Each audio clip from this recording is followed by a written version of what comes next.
What up, what up, what up? It is the Shark Tank Friday night hangout. It's a very special show. We've got a lot to talk about today. We're going to try and go through every one of the leagues. We're going to talk about other stuff. There might be some all-star bet props that from the NBA all-star game that apparently I just learned about.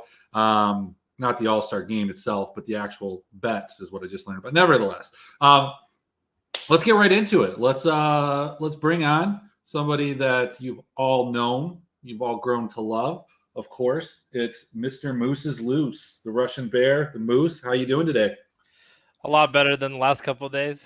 Felt like some of the conviction plays played out, so definitely happy to see some of the plays doing much better. How are you doing? I would have been doing better if I had listened to you, but instead I listened to this guy who co-signed my Gen G fade, Mr. Kevin. How you doing? I'm doing all right. Gen G sucks. But Misfits won us our money back, so yeah, absolutely. Go Misfits. They did well with Rogue and everybody else lost. Who knew that SK and Astralis were going to win? Sure. Let's see. Let's talk about anybody's legend, also known as Nathan. How you doing? Oh, Nathan's here. What's okay? Doing okay. I degen played some NASCAR and that's going pretty terribly. So as expected, but normal day in the life. You played NASCAR.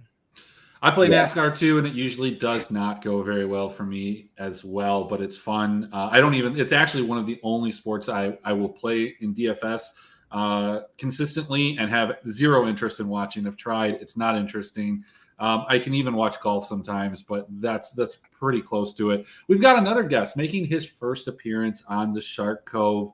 We've got the esports plug, Mr. John himself. Welcome in, John. How are you? Not too bad. How we doing, everybody? Hello. Making his return to league content today, a one-time special appearance until the second time, whenever that is. I'm only here to talk about the All-Star game in CSGO. We'll see how it goes. Oh, CSGO is great. Fair enough.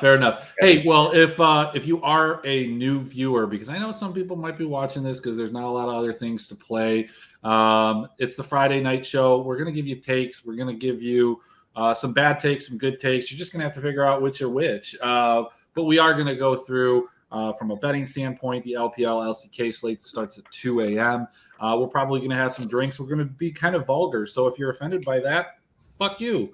But yeah, let's hop right into it. Where do you guys want to start? Why is John here? John's here to talk about it. Do you play DFS anymore? Not really. Okay, this is perfect because MMA? I want to hear your fundamental takes on how you would play a slate like this. I'll tell you this though. I watched a little bit of League this season, and I can definitely ask you guys some questions about some things I'm seeing here as we go along. There's some things that have been interesting to me about looking at the standings and looking at the rosters. There's definitely some things I want to know. So. And of course, it wouldn't be a Friday night show if we didn't have Gugs on, but that's going to be a little bit later. He's going to be wearing a shirt. I requested a referee shirt, so hopefully he comes through with that. But let's just hop right into it. Let's hop into the first game. That first game is going to be possibly a banger.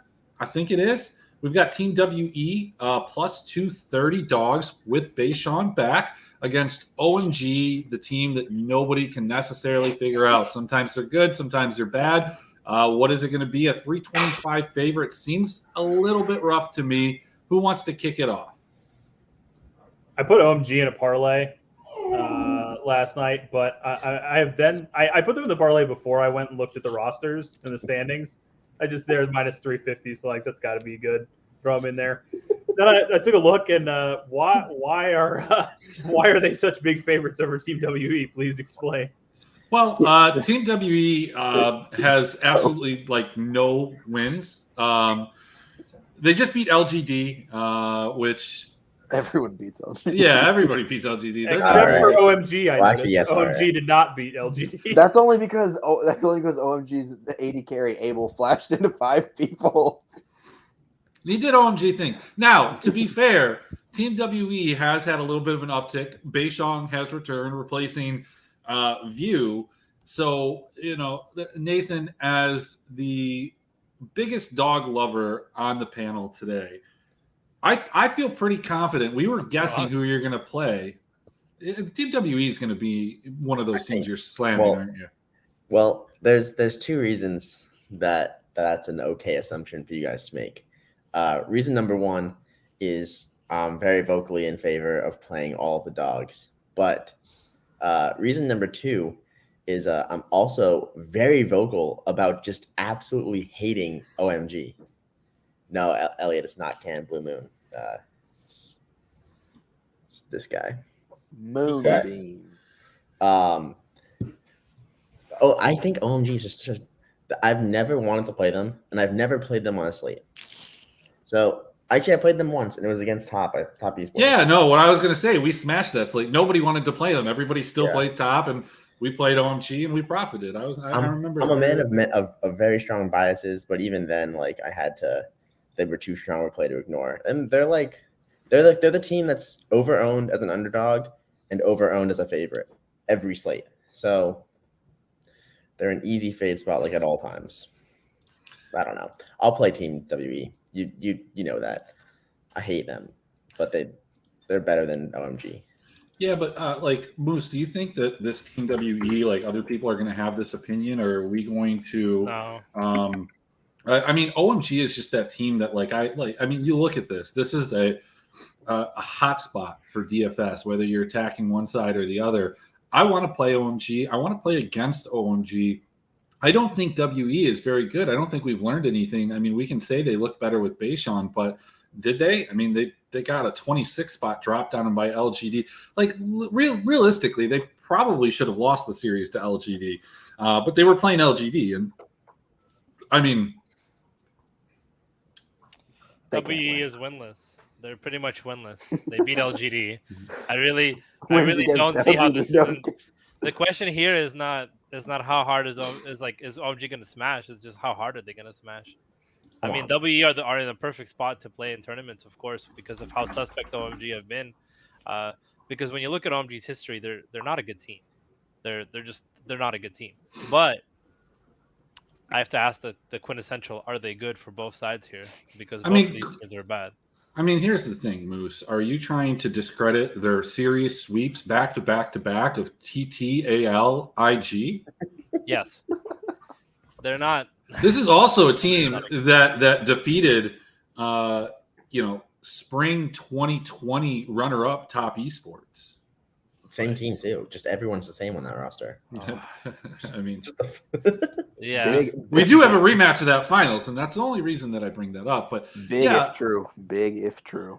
I mean, look, these teams that profile that OMG has beaten look a lot like WE to me. I don't really care that Bayshong's there. Like,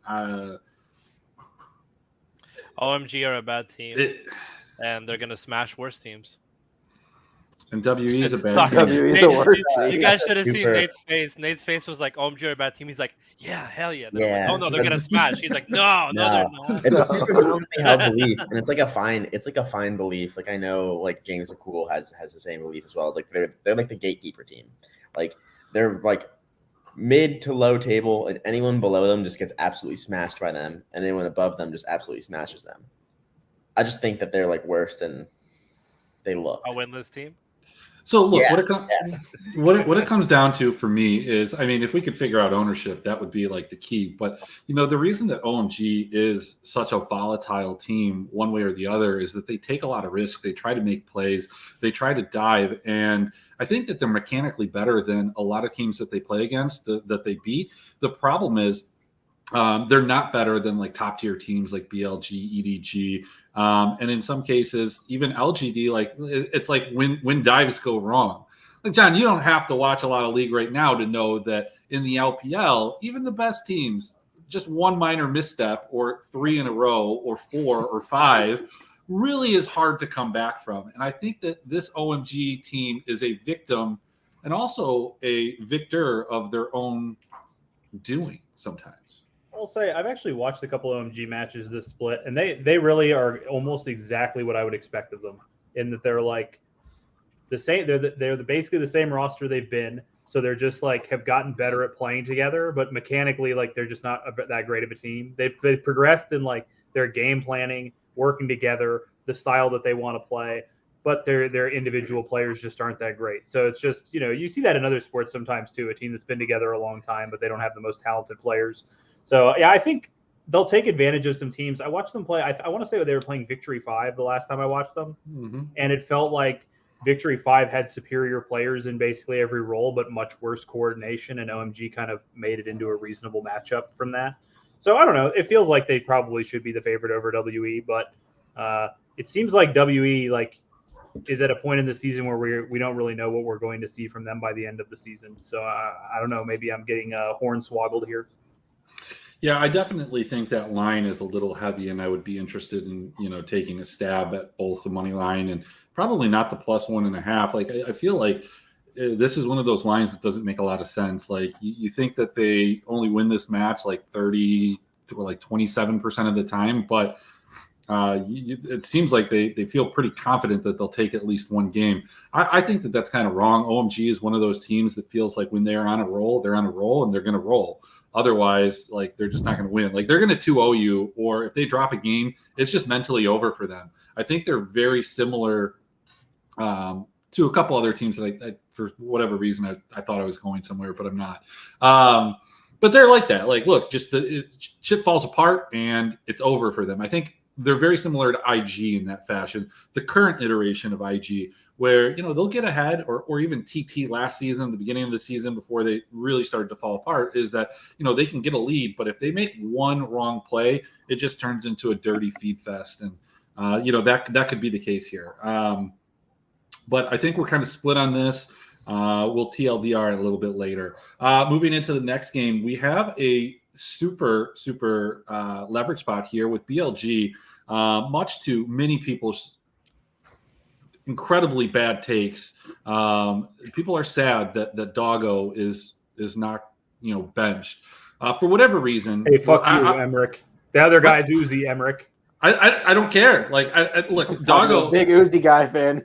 Look, I'm just saying, Doggo has not played poorly. Okay, like I saw all these takes from many people, and I don't know what games that they were watching. He had a bad game, no doubt about that, but he has not been bad all season. Is he the greatest AD carry of all time, Emmerich? Is he literally the greatest AD carry that's ever played League of Legends? Nah. By the end of his career, he may be. If you watched him on that Beyond Gaming team last year, yes, he is the greatest team of all time. He's out here winning with a match fixer. Yeah, he's giving away. He scored like 260 points in a BO5. He's a hero. Yeah, we all watched him at MSI last year. Like that was amazing. I mean, I will tell you this: that the other guy has just as many international titles as Doggo. So I mean, if we're just putting it at that, we can say that there. But look, it does present a huge spot for leverage because people are going to be afraid. Like you can see it when Damon's on a slate and Birdall just goes significantly underowned in comparison to the rest of the team because for some reason people think that Hoya is going to make a comeback or something and we laugh at that, but we're going to talk about Bro and Morgan and Sword are in and out all the time, but and they go underowned. So we not talk about Bro. We have to talk about Bro, but not quite yet. BLG, huge favorite. I would venture to guess, and Nathan, you can tell me if I'm wrong, but they should be a staple of your cash game at -525. You should be finding a way to get 4 BLG, maybe even a 4-stack without the ADC into your cash games. Am I right? Maybe even 5 if you're on FanDuel. Or 6. Yeah, pricing is kind of brutal. It looks like. I'm just looking at it right now. Look at average salary things. You're kind of forced into one LPL4 and then one LCK3 for cash just to get anything that's not top captain. I guess, yeah, in cash games, you probably want to be slamming BLG because you don't want to be slamming OMG because they suck. And AL kind of sucks, but it feels bad saying that just because we all know that I'm the biggest Rogue Warriors fan out there. Number 1 Rogue Warriors fan besides Avalanche because he got a custom jersey. So I don't think he ever got it. I think he ordered it. But he spent the money on it. That's what counts. he did order one, and it did not come. But yes, you should be forced in BLG. I'm going to tell you something. When you order those jerseys too, order them like ridiculously larger than you'd ever want. Like I have an RNG jersey, and they're like, "Yo, you should definitely order this one size larger." So I was like, "Okay, I did." And like the extra large is like a medium. It like restricts the blood flow in my arms. It's terrible. I wear it around my house sometimes, but like I just can't. I can't. I have to lose another like 20 pounds before I can wear it. I have to be like a size large, like a size medium before I can wear it, actually. But Nathan, so this is going to be one of those weird slates for you, I think, because you're not a hedge life guy. You're not me. I like to hedge. You like to go all in, do these crazy things. We discussed it in the chat. Why it's different. They both work. It's okay. But I have a feeling that BLG is going to be part of your cash game. But I think Anyone's Legend is going to be a staple in your GPPs. This is like the unintentional hedge life slate for you. Yeah, like if I'm deciding that I'm going to be playing a bunch of like head-to-heads, which like I play against the same two people only. I don't really play a ton of cash anymore, just the head-to-heads. Like I don't mind taking the 4 BLG against them just because I'm okay with my 4 BLG against their like they're 2 BLG, 1 OMG, 1 TES, 1 JDG, 1 DR. Like, I'm fine taking that line. But in tournaments, I think it is like I'm not always an all-in kind of guy in terms of like taking players. In the 3-3-3, I am, because might as well just take one side and just like roll in that one. But like in the 15, like I can't imagine not playing BLG with teams like Team WE, and HLE, I guess, which is kind of disgusting, but but you kind of have to like not. Although there's only 70 entries, so it's kind of tough. I feel like on this slate, I can tell you, like my strategy was so consistent when I was a full-time player that like I can tell you exactly what I would have played on this slate almost for sure. We would have an Anyone's Legend lineup, probably with OMG, a WE lineup, probably with BLG, and then one. No, that's it. That's all you get. That's all you get. We only get 2 entries. We only get 2 entries. We only get 2 entries. That's probably my setup then. I probably played WE, BLG, and Anyone's Legend OMG would be my guess. Yeah, it didn't fill a couple days in a row. Like it missed by like 5 to 10 slots, and then they did like a 70-person 2 entry because going from 103 entry to 72 entry, that makes sense. Like it's just as hard to fill, and then that didn't fill. And even though it's filled early, the last couple of days, they have not increased it. And I'm just here to say I blame you. Your 3 entries could have made a difference throughout the entire season. So I know. Shame on you, John. Probably like 4 WE with BLG probably makes the most sense to me. If I was going to play like 1 entry in the 333, that probably makes the most sense. You could probably do one of each of those, like those game combos, like WE, BLG, and then Anyone's Legend OMG is probably. I don't know how bloody like Top Esports and JDG are though. There might be some room for something like WE, JDG or something. I'll tell you, like the way that I have it projected out, JDG, Top Esports, OMG, and Anyone's Legend, all are coming in right around 38 to 40 kills in a sweep. I think that. What do you have WE at? WE, I have, I think, like 36 or 37. Let's see, 35 and a half.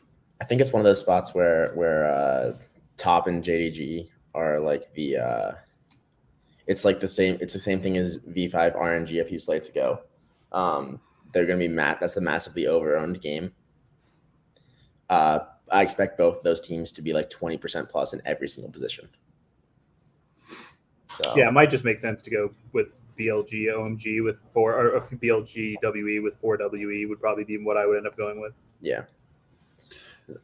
Elliot, I'm going to ignore that question. DRX is still a bad team, whether they win or not.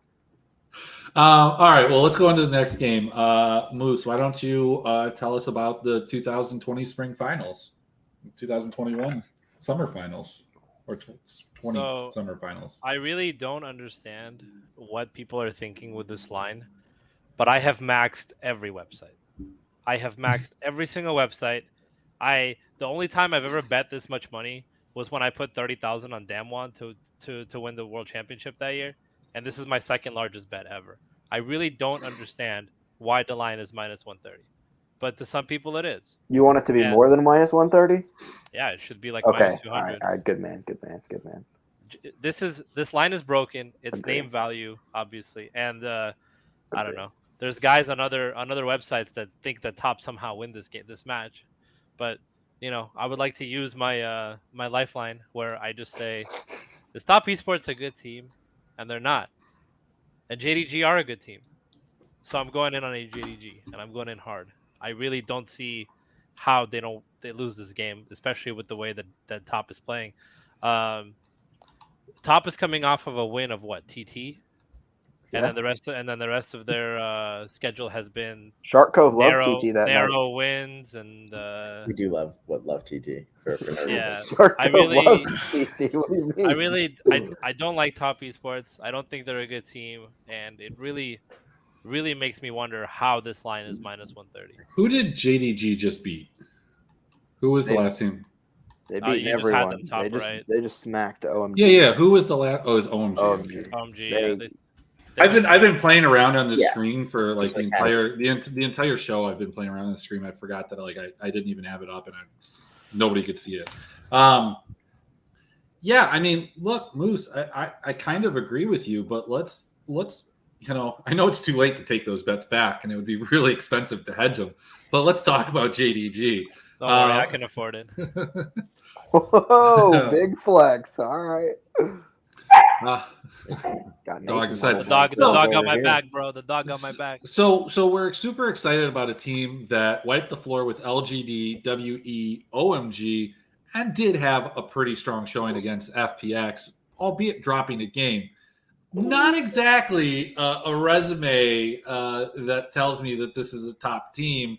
I mean, granted, look, I mean, Top just beat TT, lost to that same OMG team, only put up 25 kills in 2 wins, 30 kills total while playing WE, and lost to maybe a historically bad RA team who beat an LGD team. So, whatever. I'm not even sure how that happened. This is the freest JD gaming bet of all time. So, Kev, I think you're in agreement with Moose. Is that fair to say? You're a big Hope fan. I think. Yeah, I've been on JDG the entire year. I told everyone before the season that JDG was going to be really fucking good once they got Hope in. Everyone was clowning JDG after the first 2 games, and they have fisted everyone since, and they're going to do it again tonight. Nathan, what do you have to say? Talking about Top, sorry, just zoning out, talking to Moz for a second. Because Wilson just posted like 50K head-to-heads.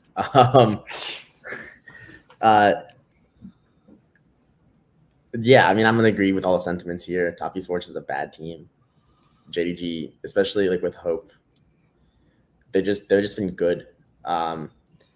It's also a spot where like you can be pretty confident just taking one side because of how ridiculously owned both sides are.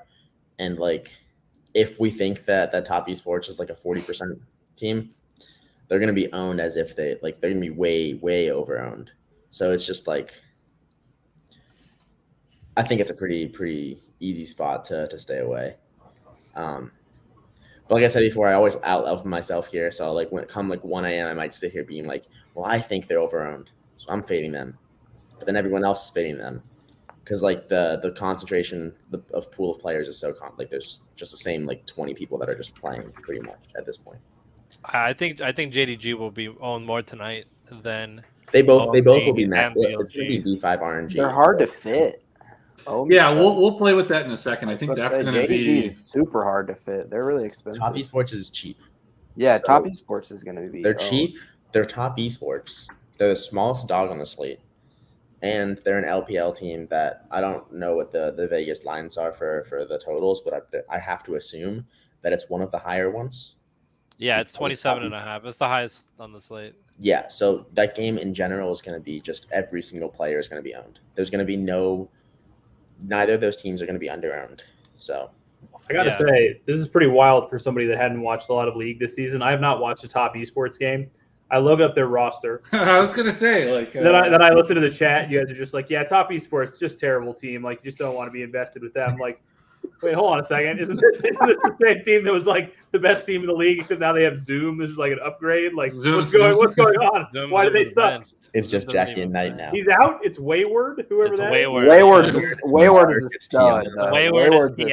Wayward's a stud. Yeah, we're also basing Wayward being a stud off of his standout performance against TT. Okay, against New. He played really well against. Oh yeah, I mean, he's playing against New. But not only that, the John, RNG series against Ben. But John, not only that, you have Tion, and then you have Mark in the support. Zoo is taking some time off. Bring back Joe. Bring back Joe. But not only that, but Joe is taking time off for his mental health. So like this whole team has mental health problems. People like you saying he sucks.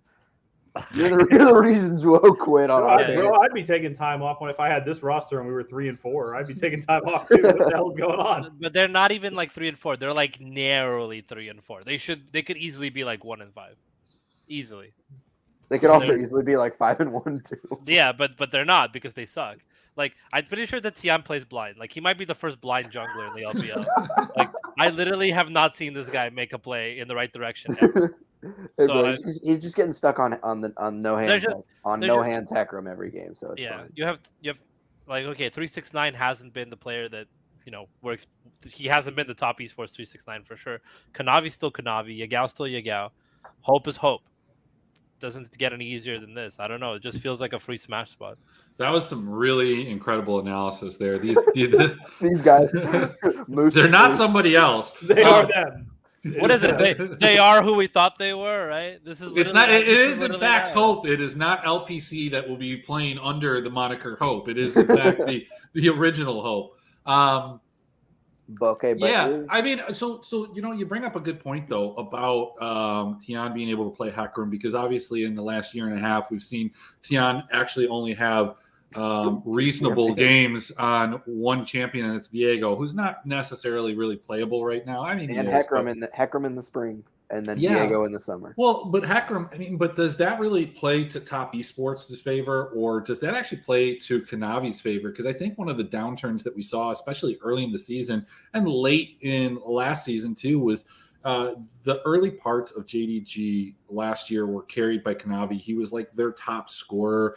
He was phenomenal in wins. It was the carry jungle meta. Started going away from that a little bit. Certainly wasn't that at the beginning of this, but now we're getting to see champions like Hecarim come back in to favor. And I think that benefits JDG just as much, if not more, than Top Esports. Like, it might be a plus for Tian, but it's like a plus for Kanavi. Anything's a plus for Kanavi, in my opinion. More hard-hitting stuff there. I love it. He's so good. Kanavi is so good. Realistically, like, JD should be better than they are, even because of how good Kanavi is, but he's just carrying these players. So I mean, they just lost their first two games because they didn't have Hope, and I don't think it's exaggerating to say that Hope and Missing are the second best bot lane. The Hope was missing. Yeah, he brought the Hope in. Yeah, for sure. I think Hope and Missing are the second best bot lane in China. Behind there Viper. You go. There's the take. Behind Viper and Mako. Not only that, but you don't have to worry about this game being match fixed like that BLG match. So we're good. All right. Well, Uzi narrative. Okay. Guys. I might play Doggo and Uzi in the same lineup. Crisp is going to sprain his wrist, and one of them's going to have to play support. I mean, look, you could actually maximize that on FanDuel by playing one as a captain. Can you play 7 people on FanDuel? You can play. Yeah, John. You can play 6 players in the same team right now. Yes, that's what we always needed. 6-1s, baby. 6-1s. I messaged support about it, and they were like, "We have raised this concern with our team, and we are doing everything we can to resolve it." I just want to know who over there they had okay, did you guys think your 3-team aspect was what was breaking your product? And the 3-team was good. That was the only good thing about the product. That was literally the only, and then you got so they don't even change players on the slates. I thought that they were going to I immediately when I saw that they changed it to 2 teams, I was like, oh, they're probably going to support it a little bit more. They're trying to make a run at DraftKings, and I went and looked. I was like, no, 1K to first, 777. 1K to first. Starting junglers are priced at $900. Nice. I Did don't you know see how that, you guys Nathan, on the spend LEC that, slate tomorrow? I haven't looked, but it's like Yeah, last. I know last split there was one slate where God, the jungler for Weibo for Sunning was 200. Yeah, they've got Schlatten and Marcoon are both $900 each, and Zanzara's $8,800. Hey, look, they have an algorithm, guys. Let's move on. It's just a guy typing in numbers. That's the algorithm. It's a guy bet manually the over. going. They're just pressing one button 20 to optimize. It's fine. I maybe one button. maybe it's Raj. Like he's the one who's over there. He's making the pricing. Raj Maybe- loves You know the game Vandal so Plinko. much. You know the game Plinko where you like drop the ball and it goes like boop, boop, boop, boop, all the way down to the bottom where it lands on something. That's how they decide their prices. Maybe it's Yeah. Goog. Like, all right, Schlatten up. He landed in 0.01. Sorry, bud. All right, guys. Enough of this LPL talk. Let's talk about the LCK.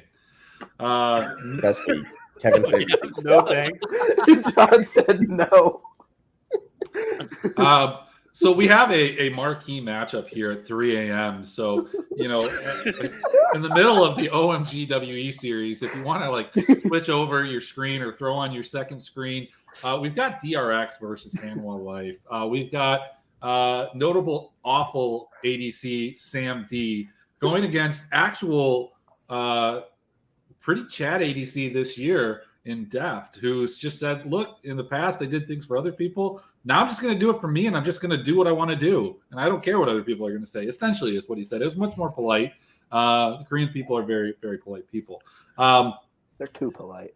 Let's talk about this because, Kev, I know your opinions. You hate this game. It's in the LCK. You have no interest. But, Nathan, you seem to like the LCK. You like the dogs, though. Is Sam D going to find his way into a lineup that? What's the Sam D on HLE? Yeah, I mean, yeah, again, man of biases. DRX.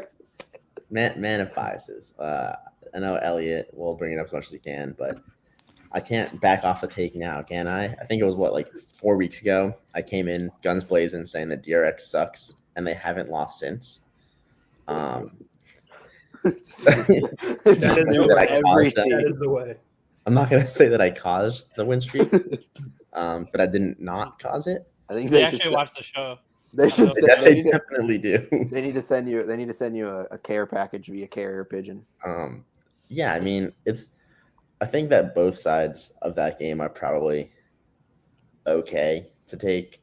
I think DRX is a cool spot to take with LPL dogs, but if you take them with the favorites, that is the cash line. I think that's like the optimals that are gonna be forced is like LPL 4, DRX 3, just because of pricing. So it's like that's like the most over-owned combo that there is, most likely, besides top esports.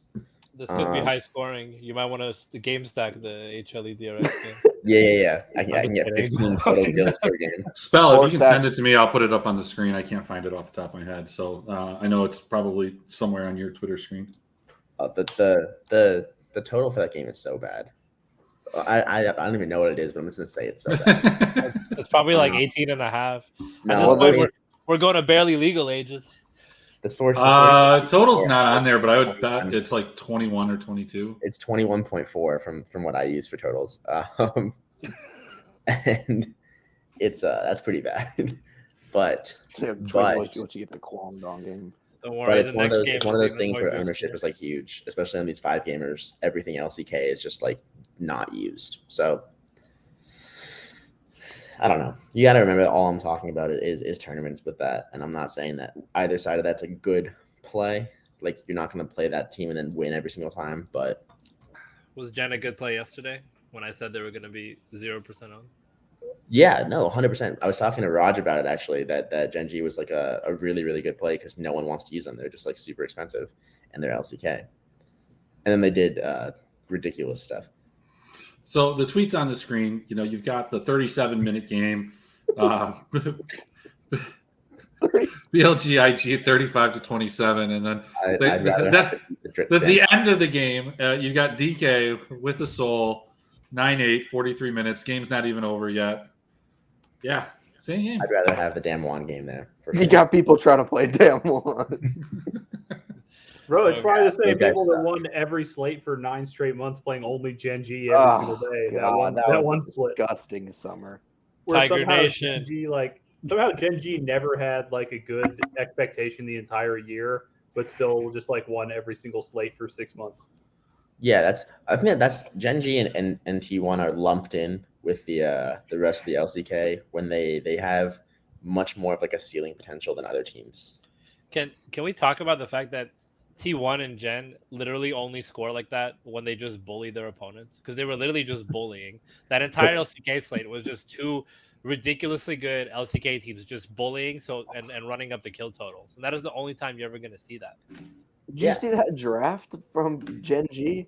Like, as soon as I saw that, I was like, okay, well, they're going to get like 20 kills this game, and then they got 30. Because they have no way to ever do a Baron, so they're just going to be killing people. It's disgusting. Hey, a dub's a dub, you know? They still didn't score that well either. They had 47. They had 47 kills and a sweep, and only one person scored 100. Yeah, I mean that is that's a tough comp to do. Chovy's Chovy, dude. Chovy is How do Chovy. you ever do an objective with this fucking comp? They were just running around killing everyone. It was literally solo queue. Lehens with like the greatest game of his life. Sandbox just ran up to a Baron and took it. Nice.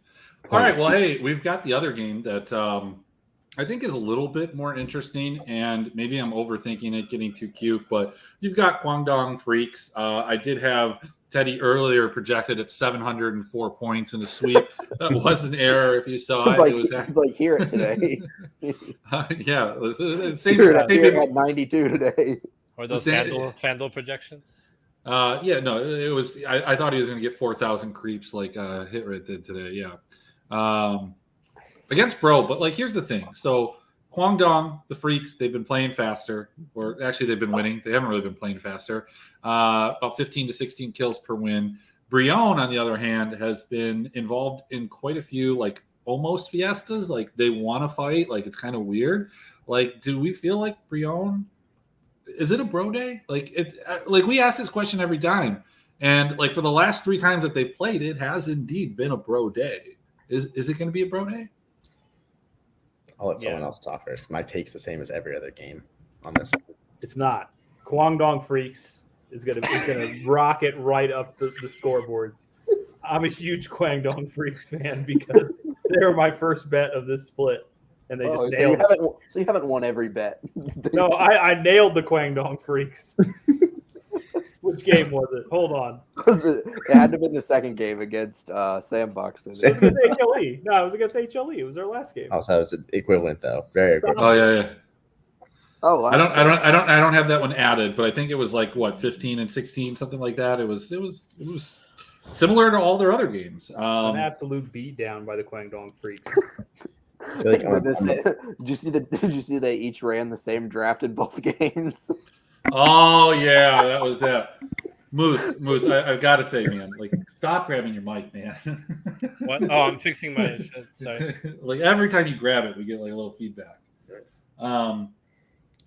Yeah, no, that was the game. It was like I had HLE, I had the CMD captain with LNG, and it was like they just got rolled in the first draft.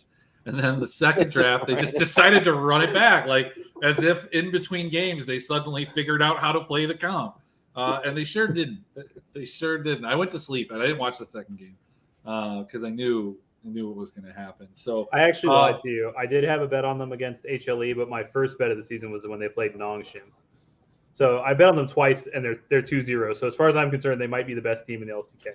Okay, but like they are. Yeah, Undeniably. Yeah, I mean they were plus money against 3 academy players in an off roll against Nongshim. Yeah, I slammed that one pretty hard. Yeah, I did slam that one as well. It's pretty fucking free. They do arguably have the worst stats wise support in the LCK. Well, you got Hoyt. Hoyt has been bad. Fate has been less than good. Alim has been absolute trash. He is so bad. and I don't like saying like people are like super bad all the time, but like he is like a lot. You know, a lot of the jungles in LCK are atrocious. Like they're just not as good as jungles other places. Maybe you're it's telling me the guy that built Hullbreaker on Rek'Sai today is bad? Come on. well, I mean Rek'Sai. Yeah, I think so, probably. But hey, he knows better than I do, so maybe it's a good play. All right, well let's get into the fun stuff now that we've gotten away from that. Let's take a look at some of these builds. So Nathan, you know, where are we looking at in cash? I mean, I know that you said the BLG, but let's assume you're not playing those people. Let's assume you're playing somebody else that plays a standard 4-3.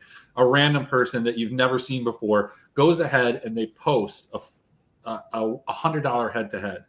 And you're excited because you've never seen this person. You know, you're not limited by them.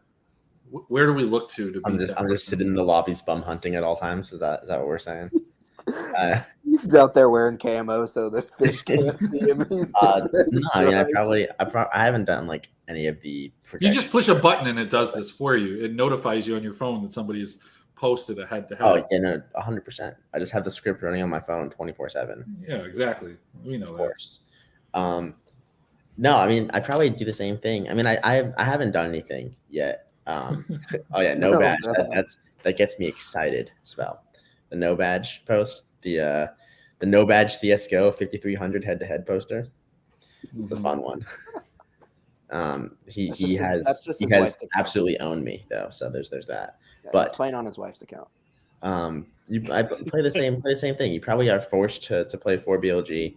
Although I was just talking with someone I talked about cash games a little bit, and I think that playing JDG because of the pricing seems more than okay.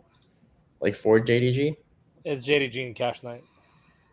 Yeah, I think you kind of have to, because with 4BLG you kind of get forced into like breathe captain lineups, which against a player that's running 1 stacks, fine, who cares? But against someone that's playing normally, you probably don't want that, especially when people are going to be jamming all of the top and the JDG lineups tonight. So you probably are stuck to play JDG as a 4-stack in cash. The more I think about it, chill. Does not agree. No, she's not agree. She's mad because we have the dogs in separate rooms right now, and one of them just has her nose underneath the door.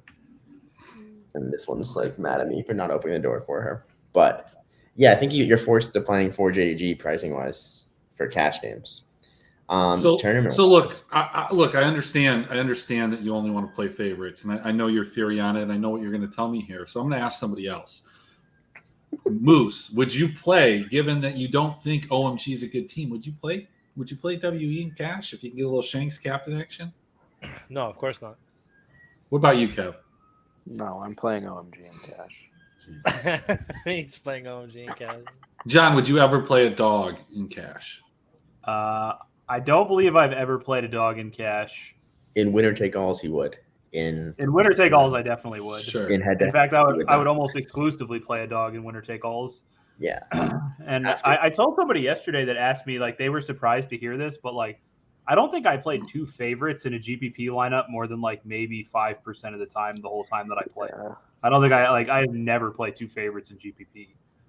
If I was to guess, John, the only times that you played 2 favorites was on a 2-game slate, and like it was a small proportion of your builds, and you just threw in like a weird construction, and that was the only time. Usually if I played 2 favorites, it was like you could fit mid captain, and I played jungle captain or something similar to that. Yeah, that's it.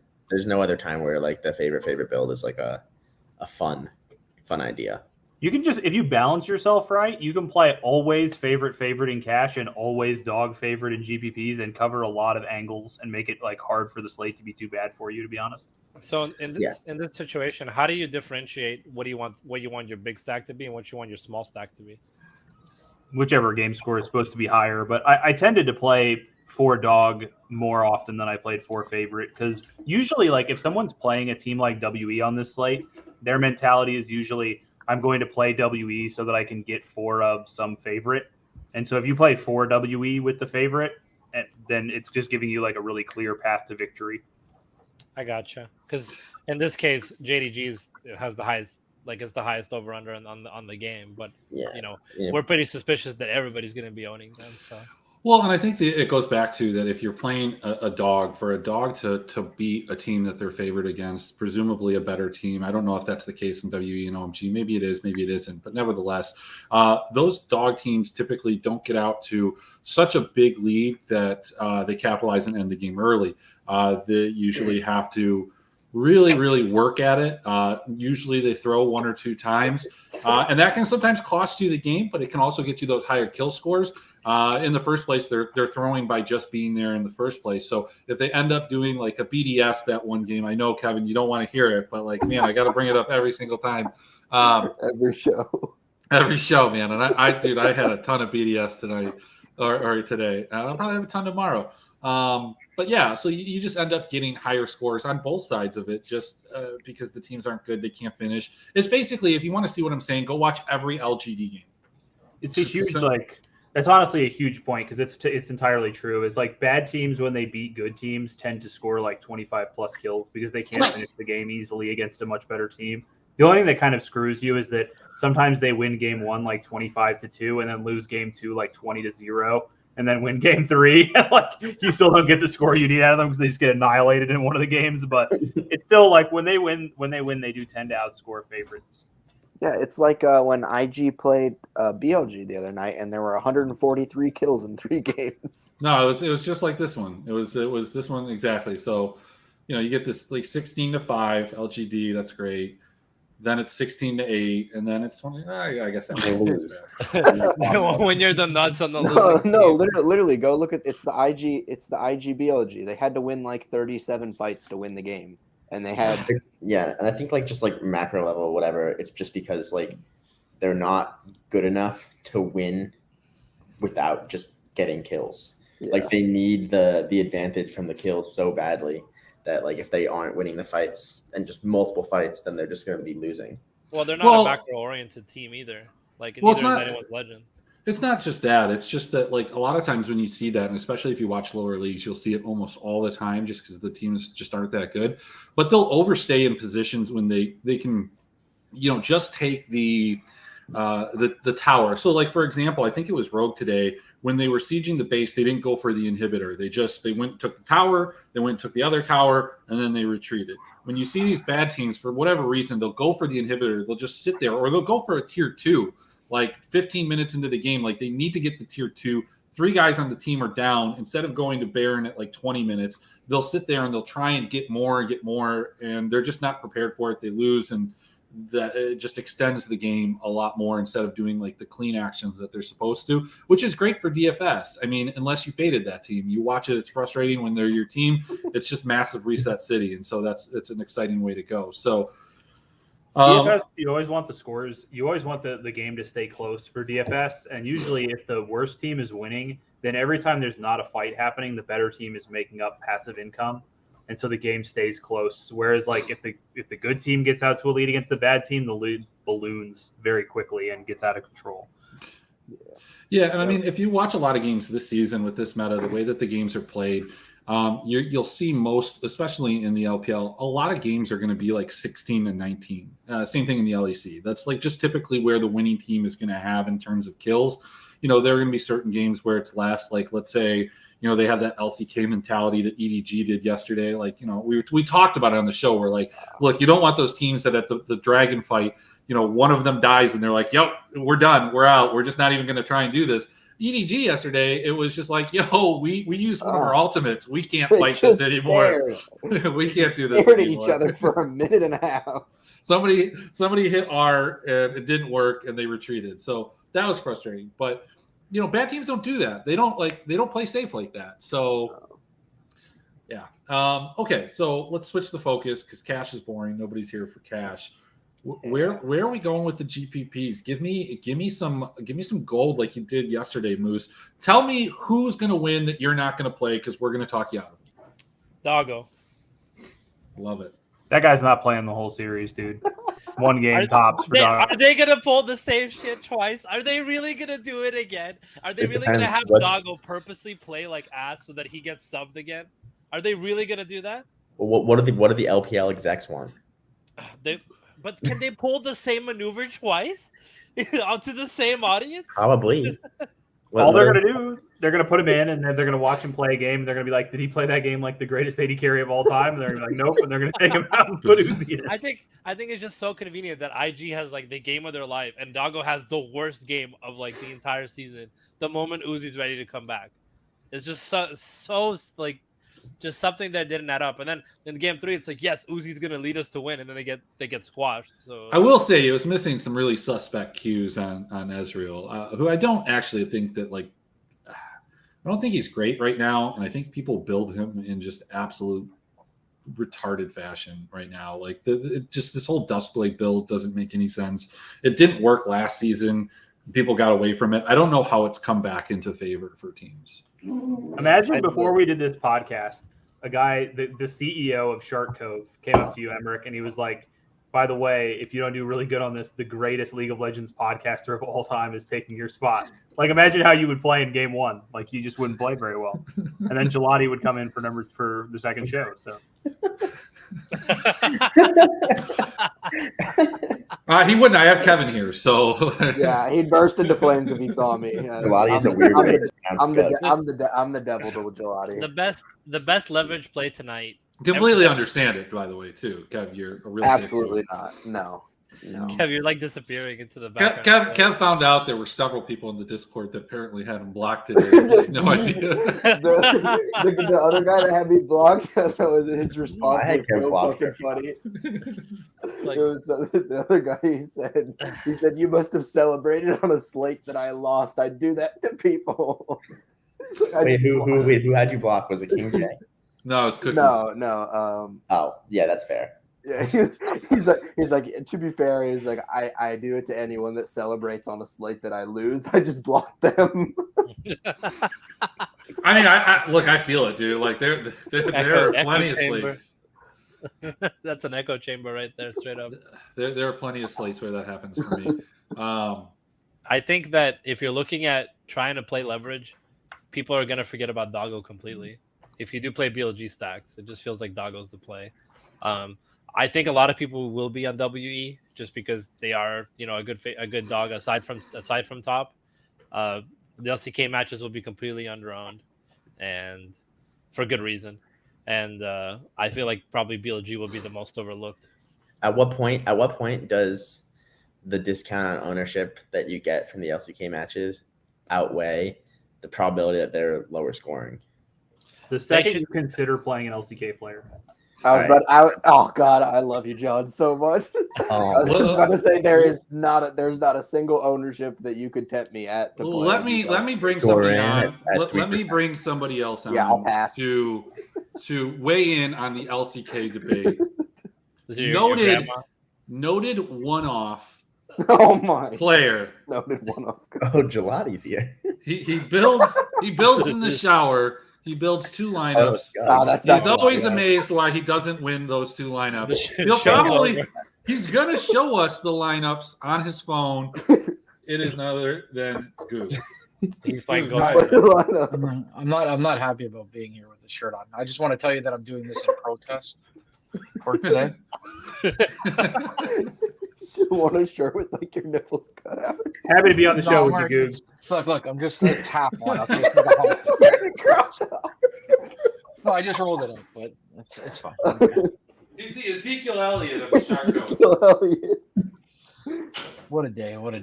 I started off my day by winning like almost 8, and then catching out a tennis play. Oh my god, Ostapenko won like 8 what? I put 2 on Ostapenko at plus 300 today, and then I cashed it out because she almost lost the second set. 200. Oh. And it paid like 8. It paid like 8 something. And then I cashed it out because she almost lost the second set. She won the third set 6-love. Oh my god! That's against nice. Simona Halep. We have to know against Halep. I wasn't watching the tennis today, but that's pretty crazy.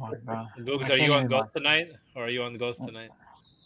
I haven't even looked, man. It's been a long day. He hasn't taken a shower yet. No, I will in about an hour. So I'm sure I'll look now. But just a long day, man. Like I cashed it out for like $65 too. It was a bad way to start the day. You know, we've talked about LPL. We'll circle back here, but now that you're on the show, I really want to talk about where you specialize. And just like Moose, you've done the same thing. You guys are both guilty of being, staunch conviction plays on a particular team and then just not playing them. For Moose, it was Gen G last night, probably cost him $10,000. For you, it's playing Astralis. You were 100% on Astralis every single week. And then you just got off, and they've won like 3 out of 4 games, and you're just one off in White Knight. Like, what's going on, bud? It's just just anger. Can you see that? Is it clear for you guys? It's never clear. It's never clear. I can't. How does he do it every time? Is that clear? Is that clear for you guys? All right. I got talked out of White Knight, off of Astral. Like, I don't know. I was in yourself off of Astralis. This is the problem. At that time, I'm not like I was building it. I was building it in Tops, the supermarket. Like, I'm never doing the lineup in front of a computer at home. Today, I had to hand build 25 CS:GO lineups after the banning incident. They actually refunded me the whole $250 after they let me back in at 9:00. And I'm like, you guys let me in 20 minutes before. Like, I had to race home to get my ID to show you that I'm a real person. Oh my god! Like, I've been playing. No, I didn't have I'm not giving them my driver's license, so I gave them my permanent resident card and my passport. I don't want them to know where I live physically, even though it's on the account. But I don't want them to know I'm in New York State. That's the issue. So I just wanted to tell them that I'm kind of mobile all the time. Because for some reason CS:GO is not allowed in New York, so like I generally go to the border every morning and like connect to like. No, I work like 2 minutes from the border, so like it's kind of on my way. But sometimes when I'm it's like more acceptable. That's more acceptable. See, look, guys, we joked about when John said he wanted to talk CS:GO, but here it is. It's made its way here. You manifested it, John. Yeah, I had 200. I had a lot. I had like 25 lineups today. So then I lost it on them, and they refunded me. So we're good. We're good. So now tomorrow morning. Rough day of CS:GO for me. Rough. So I don't know if I'm going back into. I don't know if I'm going to go back to the border today. Generally, sometimes, and I'll be honest, I just let my cousin in Toronto like reserve the lineups, and then I just fill them in. So, and then they were like, "Well, you're on." You know what the issue was? I was on a VPN, and the VPN I was using for my sports book, and then I didn't realize that I went into DK with it. I think that's what like the major problem was. Yeah, and then they were like, "It's bad." Well, so I'm like, to them, it's bad. Yeah, I don't know why, but anyways, like it doesn't work with VPN, so I don't understand why they care so much. They don't want you trying to circumvent their terms of service, pretty much, because they don't want to get in trouble for letting people play where it's illegal, I guess. But you can play. The issue is you can play in any state. You just have to reserve it in a different place. Right, but it's different because you're not actively betting the money when you're in the state. You have to actively bet it when you're in some other state. But you can make changes though wherever you want, which I don't. Right. So yeah, but the money has already been bet. That's what he's saying. The money's already in. But you can. Yeah, I understand what you're saying. So like it was just a pain. Like it's just a loophole. Yeah. Yeah, so like I was just like kind of, and then I went back into DK with I guess the VPN, and then that maybe set it off, but I don't know.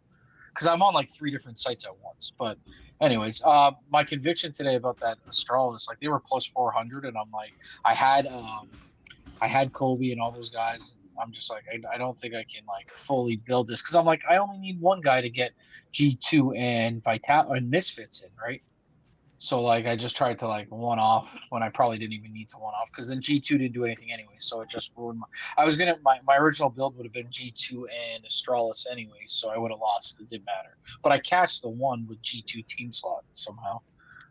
But I had Misfits and Astralis. So let's get into this LEC slate because I do think from a betting standpoint that it is absolutely ridiculous, some of these lines. Let's start with the one that's probably the most correct of any of them. We've got BDS minus 130 versus SK Gaming. SK has looked a lot better. Is this going to be a continuation thing? Like, are they actually better, or did they just have a couple good games? Kevin, I know you love the LEC. I know you love SK and BDS. Tell me what you're feeling here, and then we'll get Gug's instant reaction. Bro, I can't talk to you about my NASCAR play. Constant emails, man. Just constant. They're telling me my lineup did not save again. Like, how is this possible every day? Like, I just got the email in at 9:25. What time is it right now? 9:34. Sorry, I'm a little bit behind. They're telling me that my lineup did not save again. Like, oh my god. You probably had the winner, guys. You probably had the winner. And now they're like, oh, it didn't save, bro. It didn't I can save. tell you this. I can tell you the screenshot. Like, I told them, like, look, I took a screenshot at 7:39. This is my lineup. You can see it's there. It's 7:39, 2 minutes before lock. They're telling me that it didn't save now. Oh, these guys are crooks.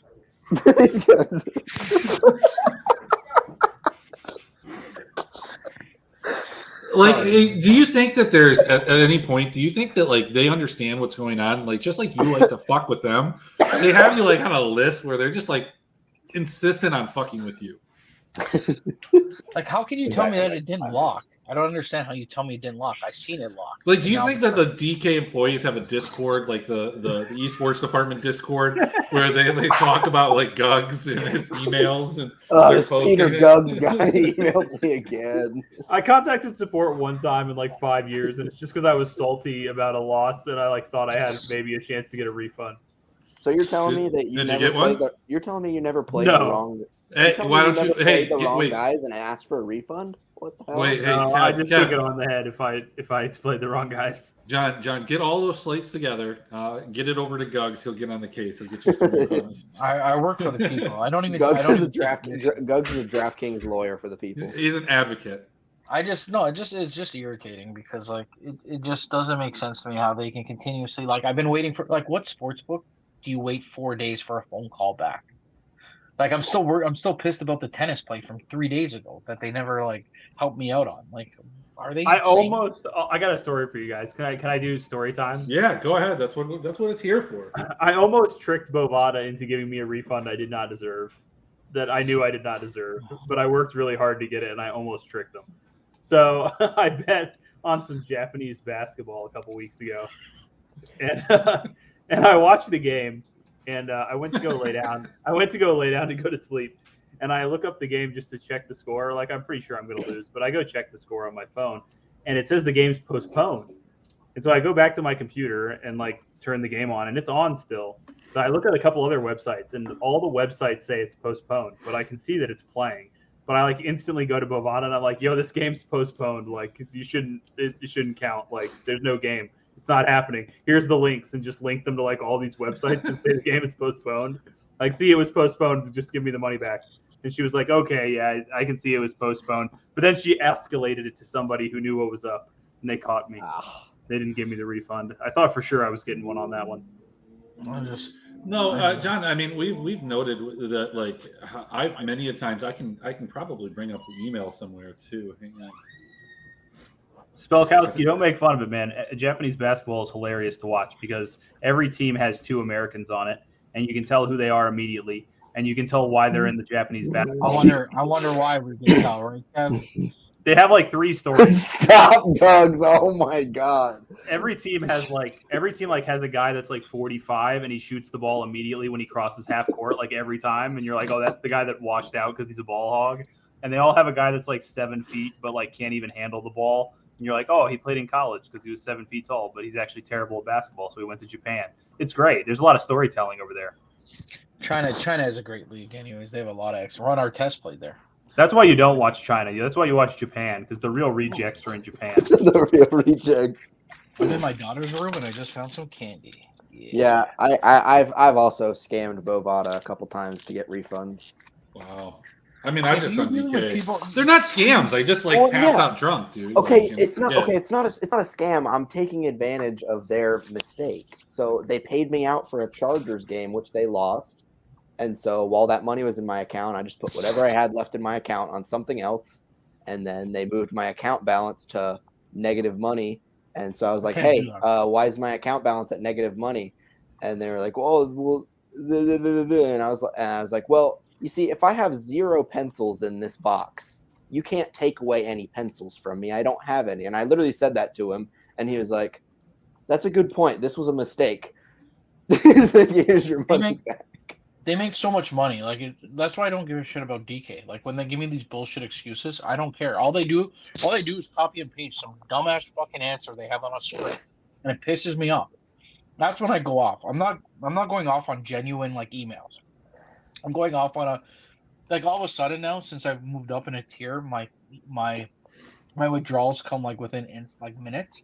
But you remember before I would have to wait 3 or 4 days and they would get rejected. Like, don't tell me that you can't No, I'm definitely not honest. But how can you tell me that? Like, don't just lie to my face. Don't tell me you don't expedite it. Don't tell me that you can't do this. Don't tell me that it's a 3 to 5 working. Like, just don't copy and paste an answer in there. And now they took away the live chat. Like, I still don't get how Sportsbook, you don't have a direct line to them. It makes no sense. It drives me insane that I can't call them and be like, listen, this is so ridiculous. Like if I'm spending money there, you need to be able to pick up a phone. That's why I'm like almost done with them.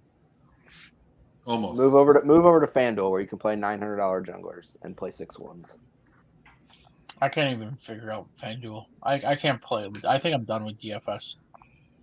Like I'll just play the 1 lineups and then like 1 or 2 lineups, build them in the shower, and like just keep busy. Like I literally play CS:GO because I'm at work all day and work is boring as shit. So I don't play CS:GO. I get so bored. I can't sit there for 8 hours and teach. It's annoying. Just remember, he's a teacher. Fuck them kids.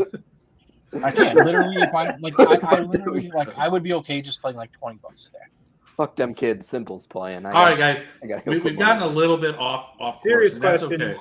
Emmerich, Go ahead, John. we're going back to the real game. Serious question. Why is SK Gaming? They were plus 110 when I bet them earlier today. Why are they plus 110 to BDS? That felt like a terrible line to me.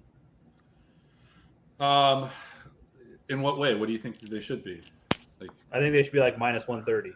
Like SK just seems better than BDS. Their record's better. Their players seem better. Why is BDS a favorite? Well, because BDS has actually come together and they play really well in the early game. They go through rogue time basically. They just they're on a 5 losing streak. They're on a 5-game losing streak. And every one of those games. And 4 of those games they've been ahead by like 2K gold at 20 minutes too. Yeah, they're even worse. So imagine what happens if they lose an early game. Yeah, well, you get the game like G2 where they were super close, but like Adam dies.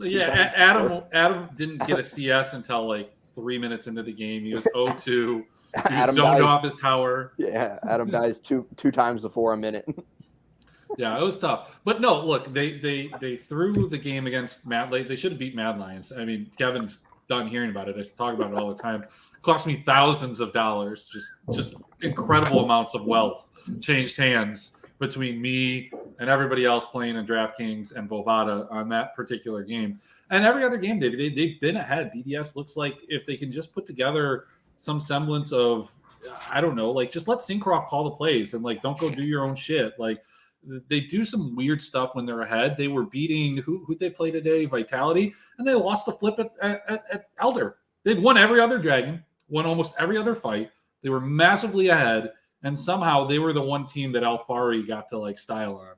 And noted. It doesn't sound like that's random though. It sounds like they suck at team fighting, which is like a pretty huge part of League of Legends. Well, they do have Grabs as a coach, so like, and they're all young. These are all kind of basically guys coming out of the ERL or in their second year. SK Gaming though, like we can sit here and talk about BDS, but like look at this SK Gaming roster. They've got Gilius. They're gonna win. I almost didn't project Gilius at all, but I just felt like it'd be wrong if somebody took the CSV and then they couldn't get Gilius in. Gilius is awful. I mean, that's the thing. If we're saying like junglers matter, there is probably no bigger gap between bad teams than Syncroft and Gilius. I'm not saying Syncroft's the best jungler, but the best jungler on bad teams. I think this line, I mean, you could flip it either way at the minus 130 even, but I think it's pretty close. This is the only game that I don't think I want to place a bet on. Does anybody have any different analysis than that, or can we go to the next game? Moose, Kevin, I don't know. I bet SK just because like I'm bringing the 2021 perspective in, and like I was not a fan of anybody that's on BDS in 2021 except for maybe Syncroft a little bit and Limit a little bit.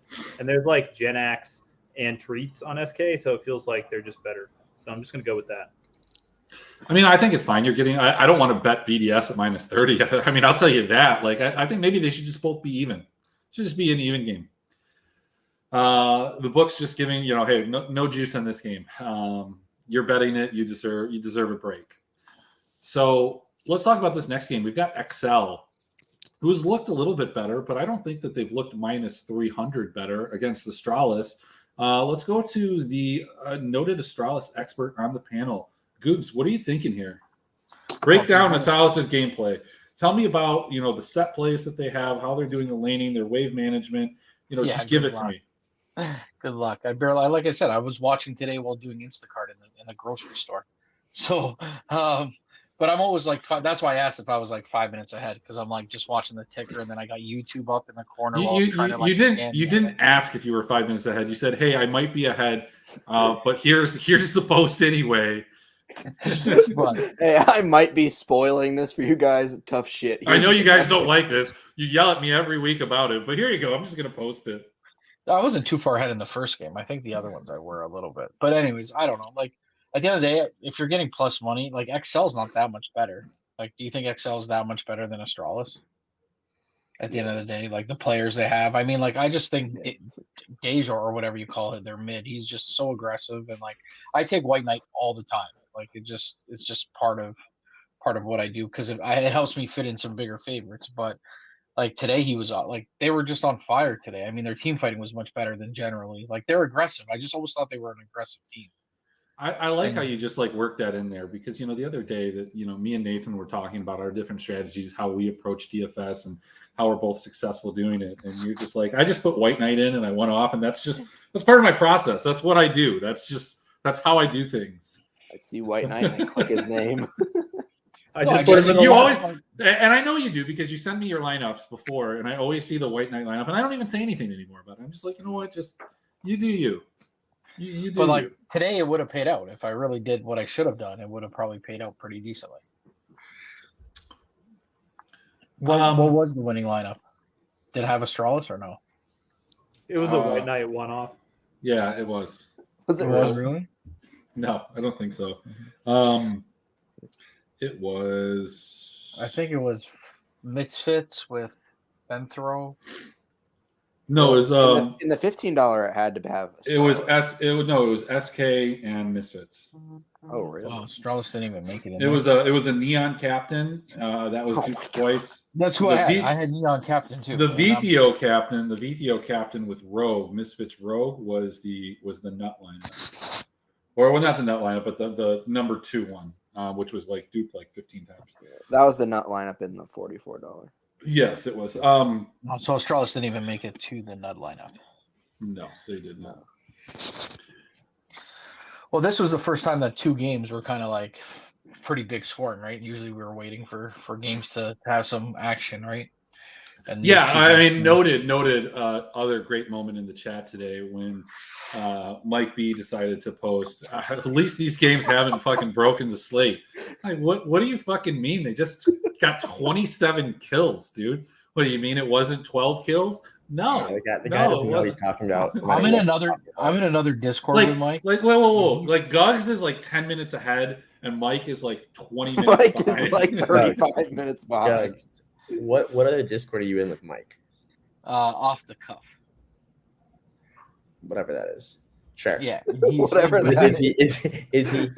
Does he have the same rep in there that he has? He's got the same one. He's got the same one in my other Discord. Everyone hates him. He's a fucking retard. No, but in this Discord, he like posts like all his tennis. Like he puts actually like in ours, he just comments. There, he actually puts in like real analysts. Like he puts in like.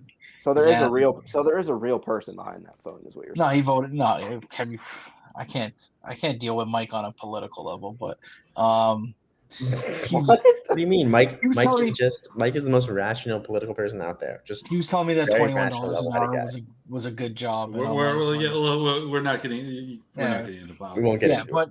But no, he like puts in talk politics.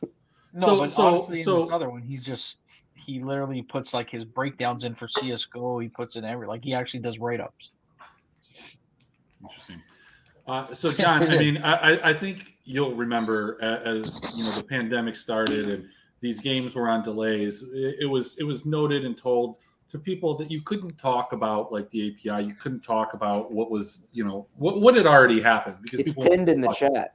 Never, I've never seen that. It is I've never pinned. seen that. Well, you've never looked at the pin chat.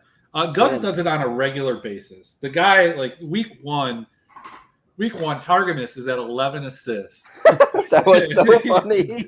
And he's like, don't worry, guys. It gets better. He's got 22. It gets better. He's got 22 assists.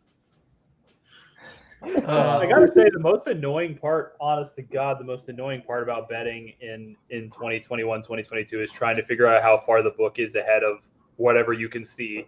Like every time I have to go check all the lines, and I'm like, oh wait, that line's wrong. I'm like, oh, am I 3 rounds behind? Am I 8 minutes of league behind? Well, exactly that's how what I'm far trying to behind tell am I these here? They don't with get it. I'm league- not sitting. Sorry. Go ahead. No, I'm like, this is what pisses me off the most, especially in like CS:GO or like CS:GO has been kind of close now, but like sometimes it's like a map or a round or two behind. But this only the LEC is like 8 to 10 minutes sometimes even 12. But I'm not gonna sit there and be like, these guys are like, I'm not gonna sit there and be like, oh, I can wait for somebody to get a 4K, so then I'll just be like, right in the chat, like say simple 4K, yay! Like I'm trying to make some money. I don't give a shit about. So I'm not a cheerleader. Like what do I care to sit in the chat and be like? And I told him, I said this place is like a nursery. Everyone's fucking crying and whining. Like it's just annoying. Like I don't give a shit about. It's like, not whining. It's tilting, Gugs. It's tilting and gratzing. That's what it is. It's not whining. But what I'm trying to say is I'm trying to make an odd at a certain price, and we know CS:GO doesn't freeze as much as LOL. Like it's open almost after every round. There might be times in LOL it's not open. So like I'm looking at the odds today, and it's like they're down 7 kills, but the odds are still even money. Like what am I gonna do? Sorry guys, what should I do right now? Let me wait 10 minutes for the line to be gone. I don't give a shit. Your line's already done. Like you can't do anything about what you guys are doing, and that's why I don't give a shit. I care about your feelings, but I don't really like when you're trying to make money. Do I really care that I've spoiled? Like it's already done. It's happened. You can't control it. Like I can still make some money. Well, see, the thing is, Gog, some people want to watch it, and it's part of the fun and excitement for them. I mean, it's a gambling. I mean, look, you can say you can say that you're looking to make money, but you are one-offing White Knight captains all the time too. But this is not my money. If you were in the middle of a movie, and you're just like, in 10 minutes, this guy's gonna get stabbed. How are we comparing movies to movies? It's the same. It's the same thing. You want to watch it. If you're in a movie and someone's like, how this guy's gonna get stabbed in 10 minutes, and then you don't get to experience it yourself, it's just kind of shitty. I think it's more so, Gugs, that like when you do post it, and I know like in a lot of cases when you post it, you're asking whether or not you should take a bet, and like you're looking for advice to make money. The thing is, like, anyone that's watching, everyone is just watching on the stream that's in that chat, so no one's gonna be able to tell you whether or not to take the bet to help you, but the only end result is that you're spoiling a few minutes ahead. Well, I'm sure Emmerich's watching the lines as well because he live bets. Yeah, if it's a game that I want to live bet, but I only I'm not doing it in CS:GO, but I will look at the APIs, and I've said we should have a spoiler channel for that type of stuff. Maybe that's a better solution. Yeah, I mean, you can just put it in the Gogs Lounge or something like that, and we can know that that's a spoiler land. It's a world that's 10 minutes ahead of everything else. Like right now it's 9:53. In Gug's channel, it's actually like 10:15. So, hey, we haven't heard from Moose in a while. Moose, I want you to kind of chime in here. We've got Misfits and an even money line versus Mad Lions minus 130. Break it down for me. Tell me what you think. Are the Mad Lions good? Yes, the Mad Lions are good here. This is a great spot for them, I think, and a lot of people are not going to play them. What about the betting line here? Do you feel like are you making your third largest bet of all time? No, the betting line, like obviously I don't like it, but I feel like a lot of people are not going to be on Mad Lions. I think you're right to that extent, but I think I placed like a 5-unit wager on Misfits. I think that this line is absolutely wrong. I think Misfits are possibly the best team right now in the LEC. I mean, I know it's a little bit of a hot take, but they're right there. They're playing super well. I do think that Vithio is the best mid in the LEC right now. Does anybody have contention with that? His numbers don't lie, I guess. He's good. He's entertaining to watch, and he's good. Yeah, so I mean, I threw a huge bet on Misfits here. I don't understand why they're even versus Mad Lions might with 130. So do you think that like this is obviously this affects the pricing? Do you think? I guess the people that play DFS have watched the Misfits. They see that they're on the win streak. Do you think like the Mad Lions namesake is going to affect the ownership, and that they'll be higher owned than they should be? Nathan? Sorry, the dogs are going crazy right now, so I'm just keeping myself muted. Will the Mad Lions be? Yeah. So the good thing is that there's 3 coin flips, right?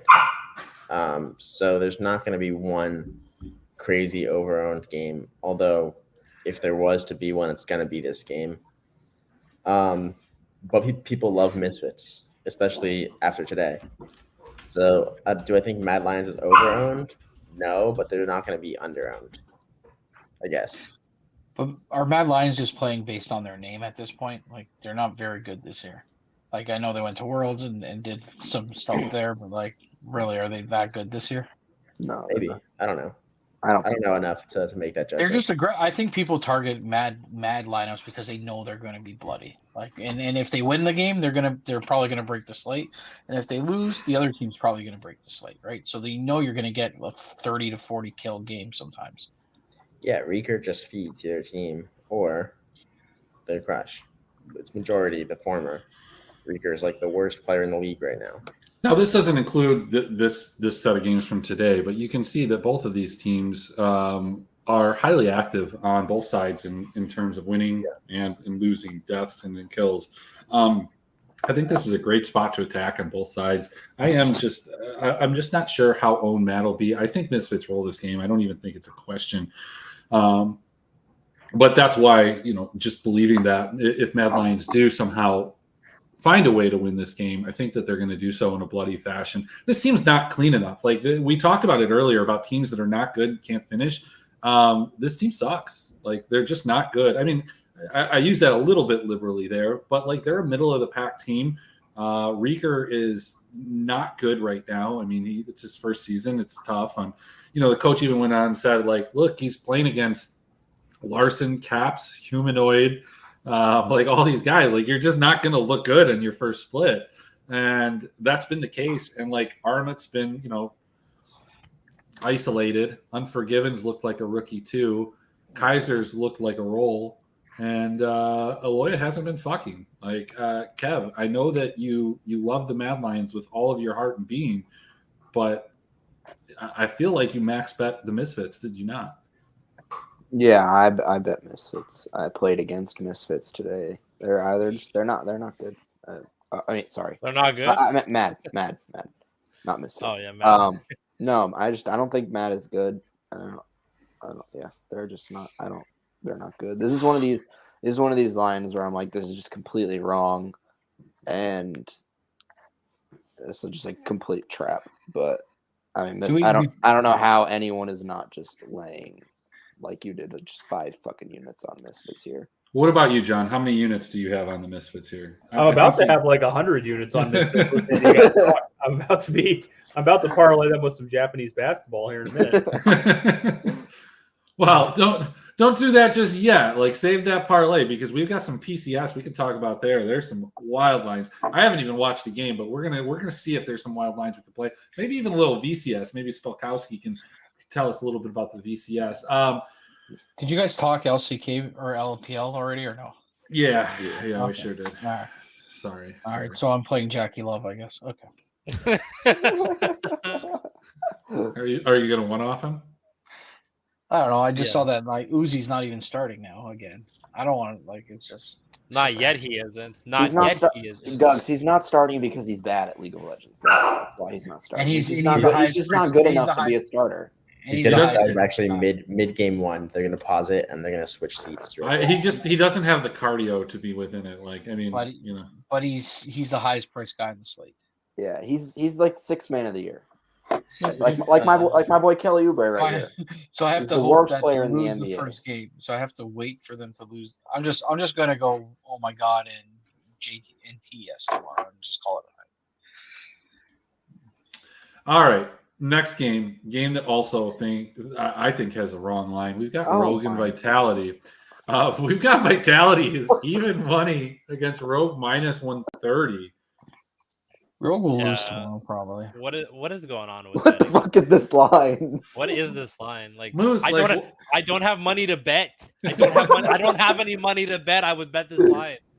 I think this requires the first largest bet of all time for you. I have to wait for JDG to like wake up to finish their game, but Bovada to pay me out. All the other websites to pay me out, so then I can go all in on this line. This is a joke. I'm looking to see if the lines are the same on 365. This is such a fucking joke. Holy crap. John, I mean, in the limited league that you've watched this year, have you had the joy of watching the super team that is Vitality? I have. I was quite fortunate that I had them in a parlay today, and I was quite fortunate for them to win. I've actually watched like 3 or 4 Vitality games, and not a single one of them have they just like crushed their opponents. Like every time it's been like, oh, these fucking shitters are gonna lose, and then they won a couple of them and lost a couple of them. But yeah, they have not looked good in any of the games that I've watched of theirs. So can you tell us like what your theory was behind drafting Lebrov first pick in best balls? Well, going into the season, it seemed like they might be a pretty good team. In practice, to be honest, it's all just coming back. It's all shit that I've been saying for like 2 years, and I was wrong the whole time, and then all of a sudden I'm right. Like Alfari is not nearly as good as everyone thought he was. Oh, now all of a sudden he's not as good as everyone thought he was. Self-made's not as good unless he's like trying to hyper carry a bunch of shitters. Yes, correct. Like all this stuff is like I even hated on Lebrov for like 2 years.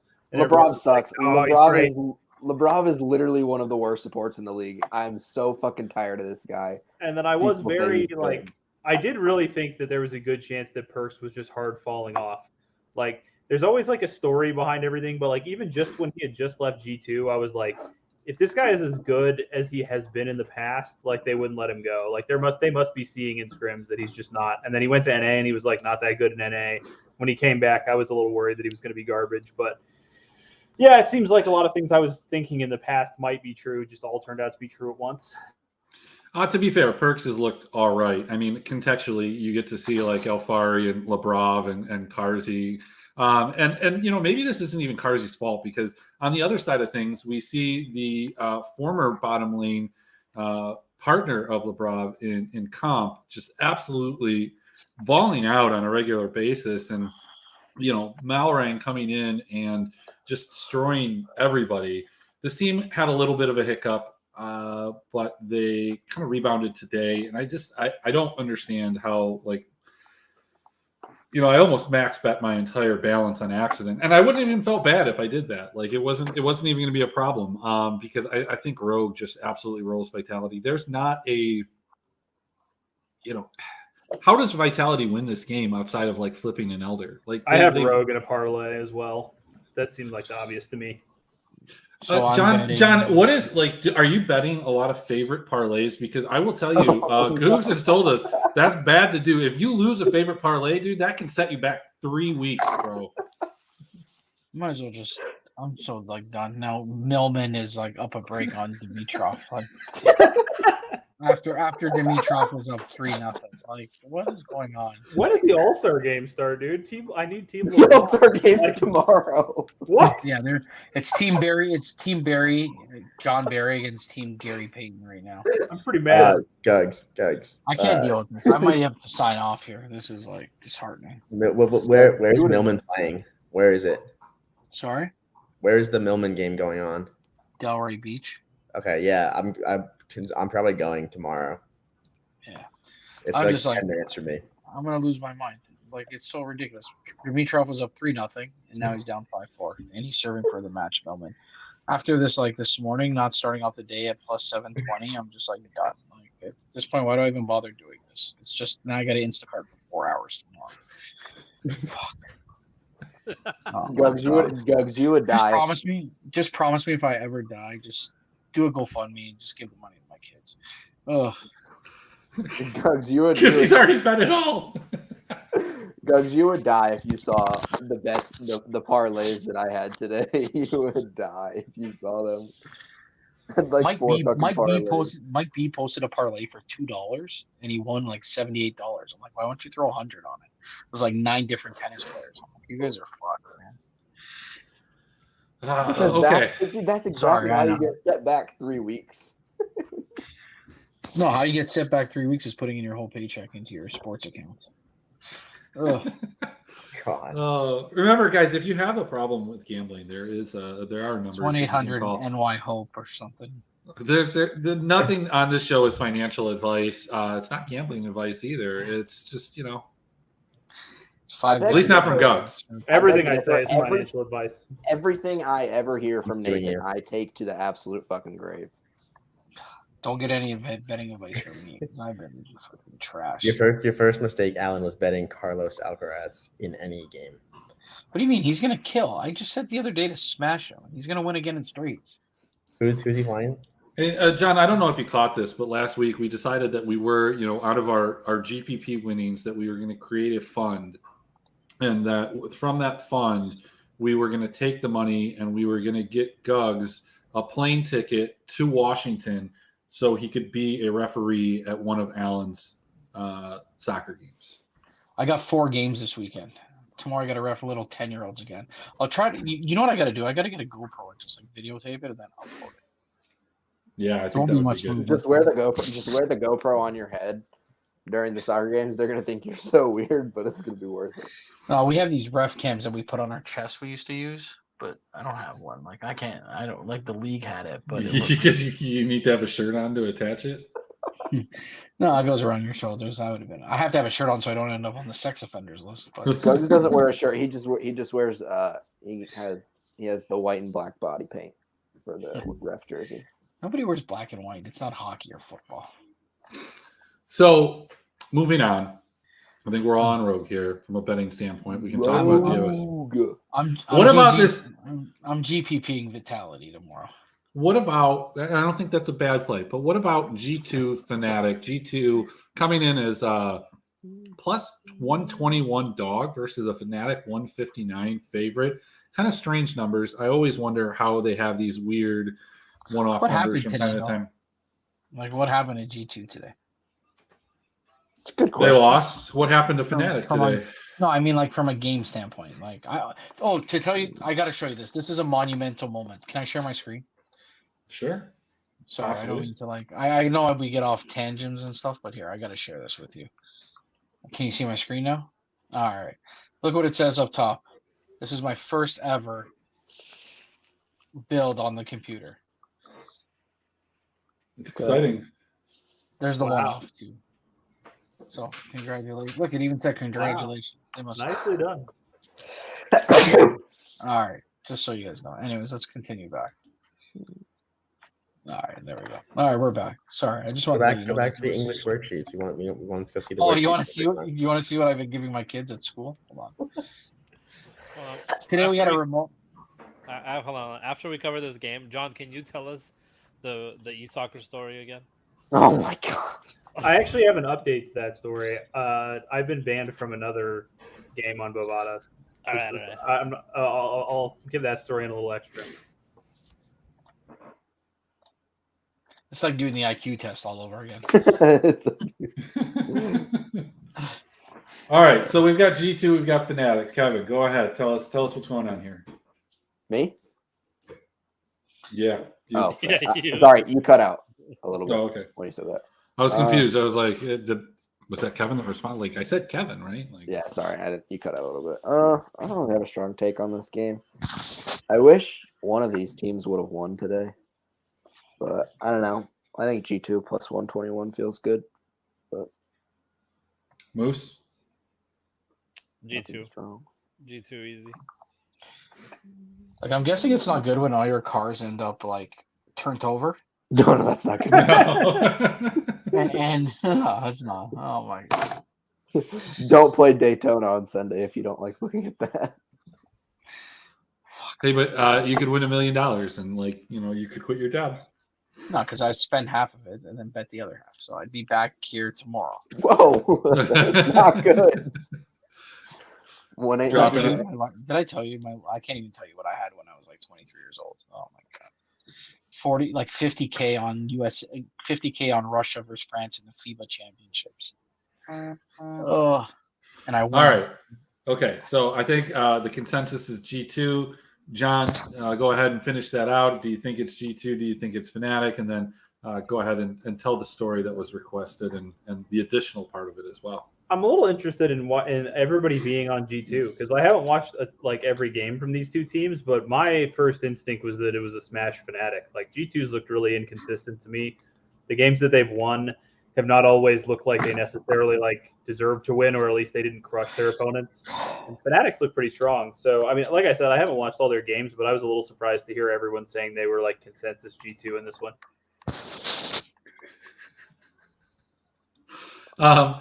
Yeah, so I have watched all their games, and I think G2 has looked really good, except for a couple of these games. They didn't look good against Rogue. When they've lost, they've looked really bad, and I think part of it sometimes is it centers around Yankos's play more than anything. I think the rest of the guys have been pretty consistent. Specifically, when Broken Blade can absolutely carry and they get ahead of a game, they're in a good spot.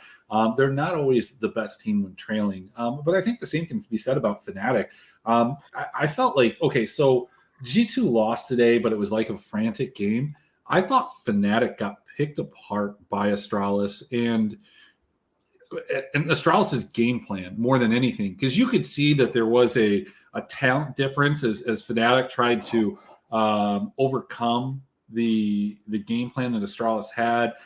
Making sure that the bottom lane didn't get ahead and all of the vision, everything that they were doing, but they just weren't able to do it. Fnatic has looked good in certain games. Like when they played Misfits the first time, they looked fantastic. When they played Vitality, they looked fantastic. But I think both of those games were more a result of the other team kind of feeding into exactly what Fnatic wanted to do. And quite frankly, Humanoids looked okay as a League of Legends player, but not in DFS. Razor has looked atrocious. Hillsang's looked good, but I think Targamas has looked better. This is where somebody else can kind of come in. Oh, I thought you were talking to John. Well, I gave my point. No, you can counterpoint it. You can co-sign it. I'm gonna look real quick at something. Can I fade Beyond? I will say Targamas fucks 100%. He's super good. One of these teams is gonna be overowned. Where did he come from? Both. This is the game that's just overowned in every aspect of the sense. You don't think it's gonna be the Mad Misfits game? This is literally it's Fnatic G2. What do you mean? Yeah, but this is not the same Fnatic team, and people I think kind of understand that at this point. Yeah, I was gonna say Fnatic was what, 3% today? You said you got the Mad? What was it wasn't 3%, but what was the pricing on Fnatic today? Think about that. Oh, I don't know. Pricing was kind of brutal with a lot of teams today. Gotcha. You could slam 4 Misfits pretty easily, but besides that, playing 4 Fnatic, you were forced into some weird builds with Mega Dogs or one-off right now. I think the thing is, if you're playing Fnatic in DFS, you're really looking for a ceiling that existed last year. You're not even looking for a ceiling that they have from this year. You're it's all relative though, right? I mean, it is all relative, but look at what they've done. They're less likely to hit that ceiling than almost anybody else on the slate, I think. But it doesn't feel that way because it's Fnatic, but statistically, just look at this team, look what they've done. You're going to tell me that these other teams don't have a higher probability of hitting the ceiling and their range of outcome isn't higher? Yeah, I think for what it's worth, the majority of the player base in the League of Legends DFS are not creating their own projections, and a lot of the major projection sources. What do you mean? I thought everybody makes their own projections. Yeah, everyone makes their own projections. That's true. I forgot. But the majority aren't. It's just a push of the button, guys. Hypothetically, I'd say that the majority aren't. The main providers of projections are using a sample size that is super large. where the projections for like Fnatic still sort of like emulate what they should be from last year. Especially, Well, that's why you use my projections, because they don't do that, and I am the main provider of projections. Can't use your projections; they have bias in it. That's true. Emmerich does just pick numbers. Emmerich has bias projections. Teddy 704, buddy. He's gonna do it. We'll see. It's just an overall game. Just overall, back to that game. It's a game that's gonna be probably fine to take, but I think Fnatic, especially because G2's coming off a loss today. Fnatic's coming off a loss. That's true. So here's the thing: is when we talked about it earlier, Nathan. Like, when you have two bad teams, what are your feelings when you have two good teams? Like, I mean, they're both good teams. To me, it's all noise for the most part, unless your two good teams in question are T1 and Damwon playing against each other. But even then, sometimes you get crazy long whatever games because the other one's just like making sure the game doesn't end at all times. I think trying to do anything to predict game totals besides using the odds given or your own model is kind of like foolish. Not ideal. Yeah, you can't really try to like search for outliers. Well, so let me ask you, John. Like, so we talked about it earlier. There are, the bad teams. Obviously, when two bad teams play, they can't finish, and so as a result, sometimes we get better games. When we have two good teams, I do think that there are two stark differences in outcome. You have the two good teams that they just absolutely create a fiesta. G2 and Rogue Games were absolutely known for this the last year and a half, 2 years, where even like any game with Mad Lions and another good team, any team with Mad Lions for that matter.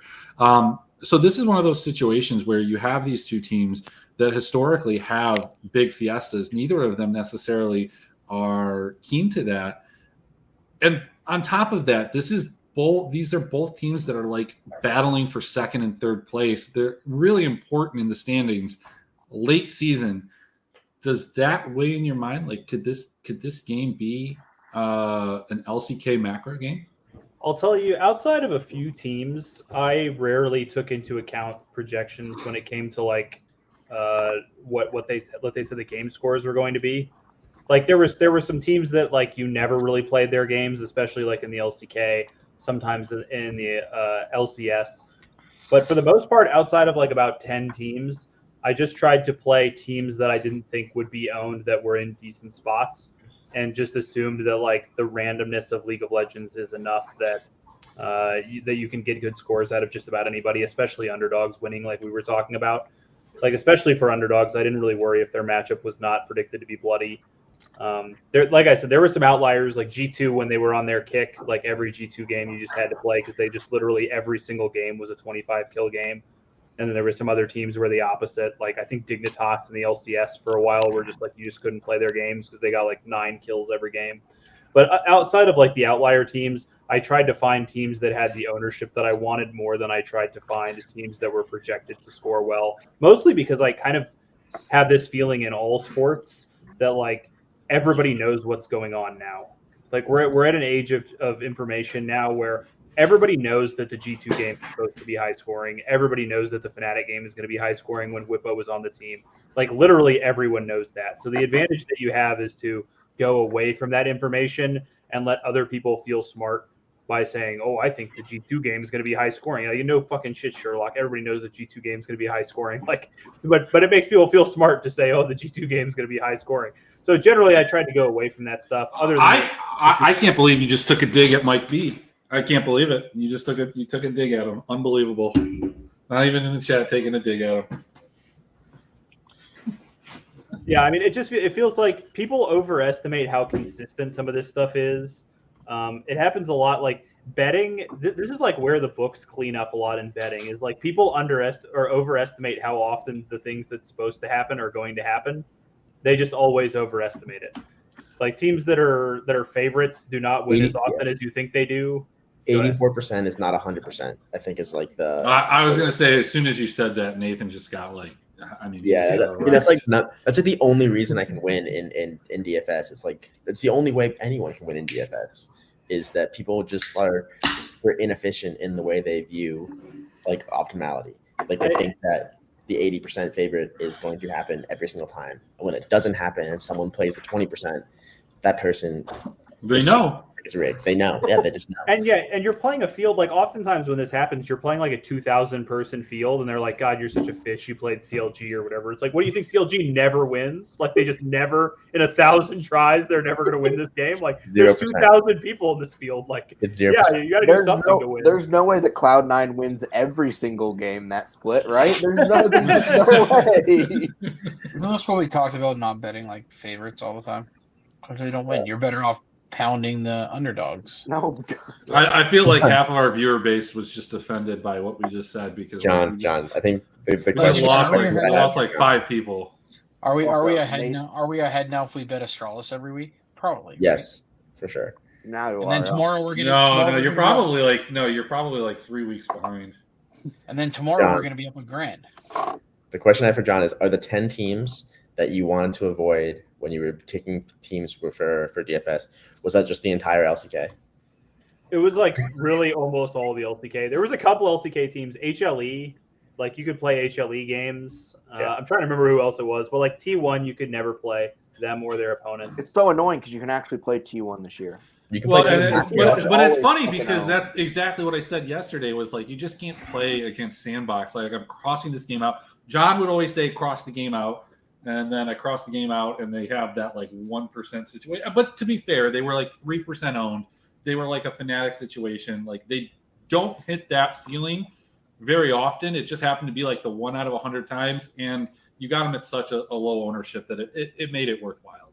Yeah. I was disgusted with myself that I didn't have it. On another note on ownership stuff, I think one of the weirdest phenomenons with esports is that esports as a fantasy product only like obviously blew up in 2020, right? And everyone that's 2 years ago, and everyone that's still playing now, for the most part, is someone that got into it then. Mm-hmm. So everyone is still operating with the same conceptions they had in April of 2020. And that's why you see a lot of these really weird ownerships like we're going to see tomorrow with Fnatic and G2. Because Fnatic and G2 in April 2020 was just the nuts at all times. So everyone still has that. It's just the memory bias. I mean, I don't know. I could have won $15,000 yesterday betting LGD ownership. I'm disgusted that I didn't take that bet from M. Bellman. Well, he changed it. He said 10% in the chat, and then he put it 20% in the Discord. Well, hey, like whatever. He's rich. What difference does it make? What's 10 grand to him? He's a very solid player for what it's worth. He knows what he's doing. Yeah. He's the game stat guy, but he still knows what he's doing. Yeah, he fucking stacks every game. I stacked every game today too. It was great. Yeah, I don't LEC know, game like, this stacks. is what I don't know. Should I start not wasting my money on like DFS for me is more for entertainment and like, but it's becoming a headache because of DK's fuckery. But like, I don't know. Why are you arguing over $30? Stop messaging them. If it's just for fun, then just stop talking to them. So this is my point. My point is I don't take shots until I today I had 25 entries in CS:GO. That's only because yesterday I almost bigged. I won like 6 or 7, so it wasn't like I had that. But I only take shots when it's there. So my issue is like, do I stop investing money into my tennis and just play DFS? Like, I don't know. I don't think I have the mental fortitude to sit here and like. I don't know, but like CSVs and like. I think you should just go into optimizing NFTs, dude. I think you should literally- just buy NFTs. That's all you should do. Literally, what you just said is like the number one reason that people go broke playing DFS. And I'm not saying you're going broke, but like you like. Okay. Well, he's posted his bank account before, so I mean. But so.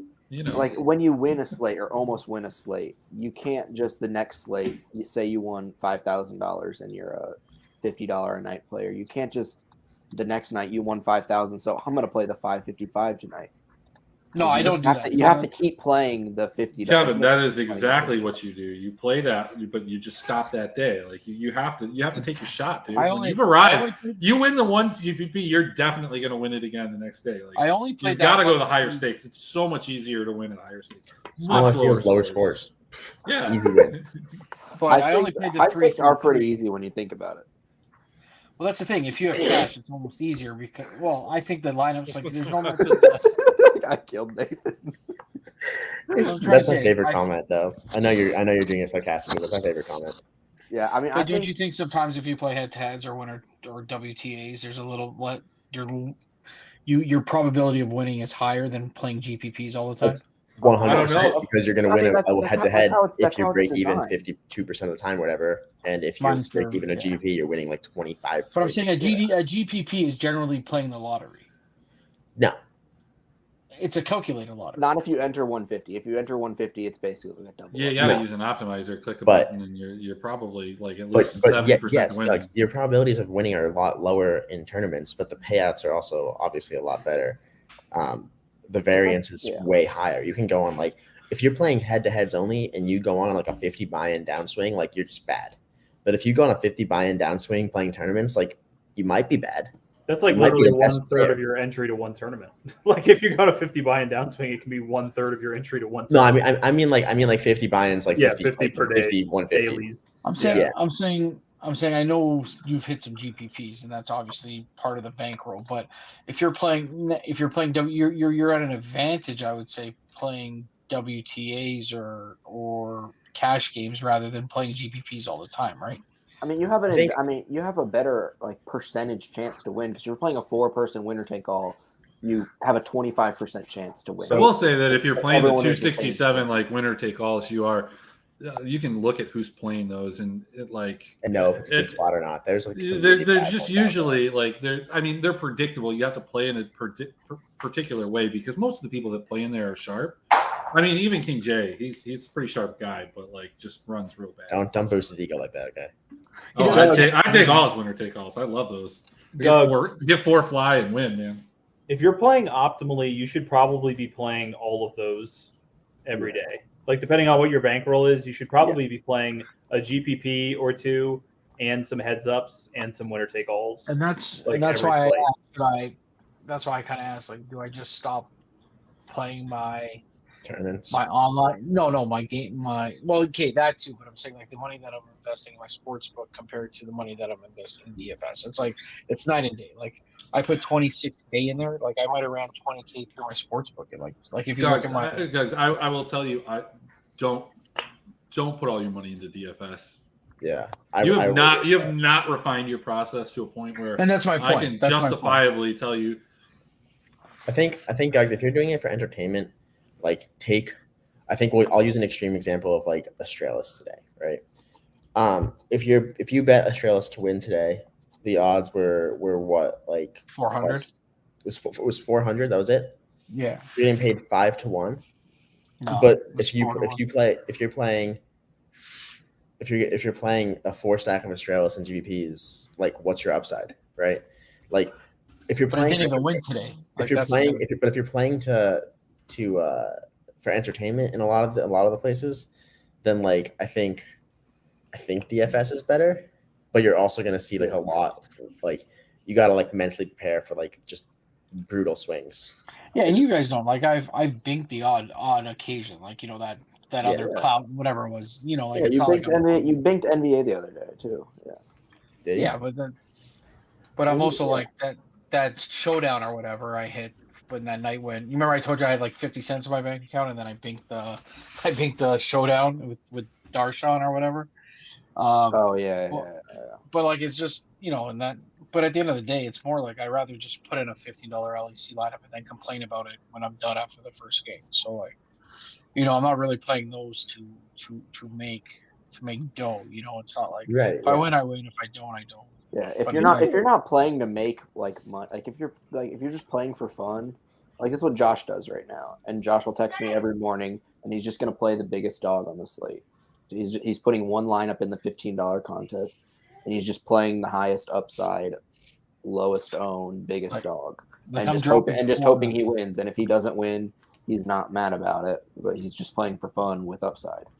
Like I'm dropping 4 or 5 on tennis matches. Like they're nothing. Like like 7, 8. You've seen my ping pong plays. Like it's not like I could invest that 7 in a GPP. You know what I mean?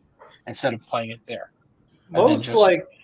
Most people that play DFS, the biggest problem is that most people that play DFS have a bankroll of $500 or less, and they play only the $15 GPP because they're trying to win 10 or 20,000 in a night. And if you gave me $500 right now and said you can only play the $15, even if when I was at like my peak ability, there's a pretty good chance I would just go broke, like very high percent chance I would just go broke. If you said I could only play the 15 and you gave me a $500 bankroll, pretty good chance I just lose. And that's what most people are doing, and they're not as good as I was then. And that's what most people are doing in the game. But you're better off at that point playing the 33 or the 44. Like you might as well just play a single entry 50. Well, you gotta have a much bigger role than that in those even. Yeah, you should be playing like $10 heads. If you have a $500 bankroll, you should be playing like $5 to $10 heads ups, $5 GPP or $3 GPP, like stuff like that. And people just don't.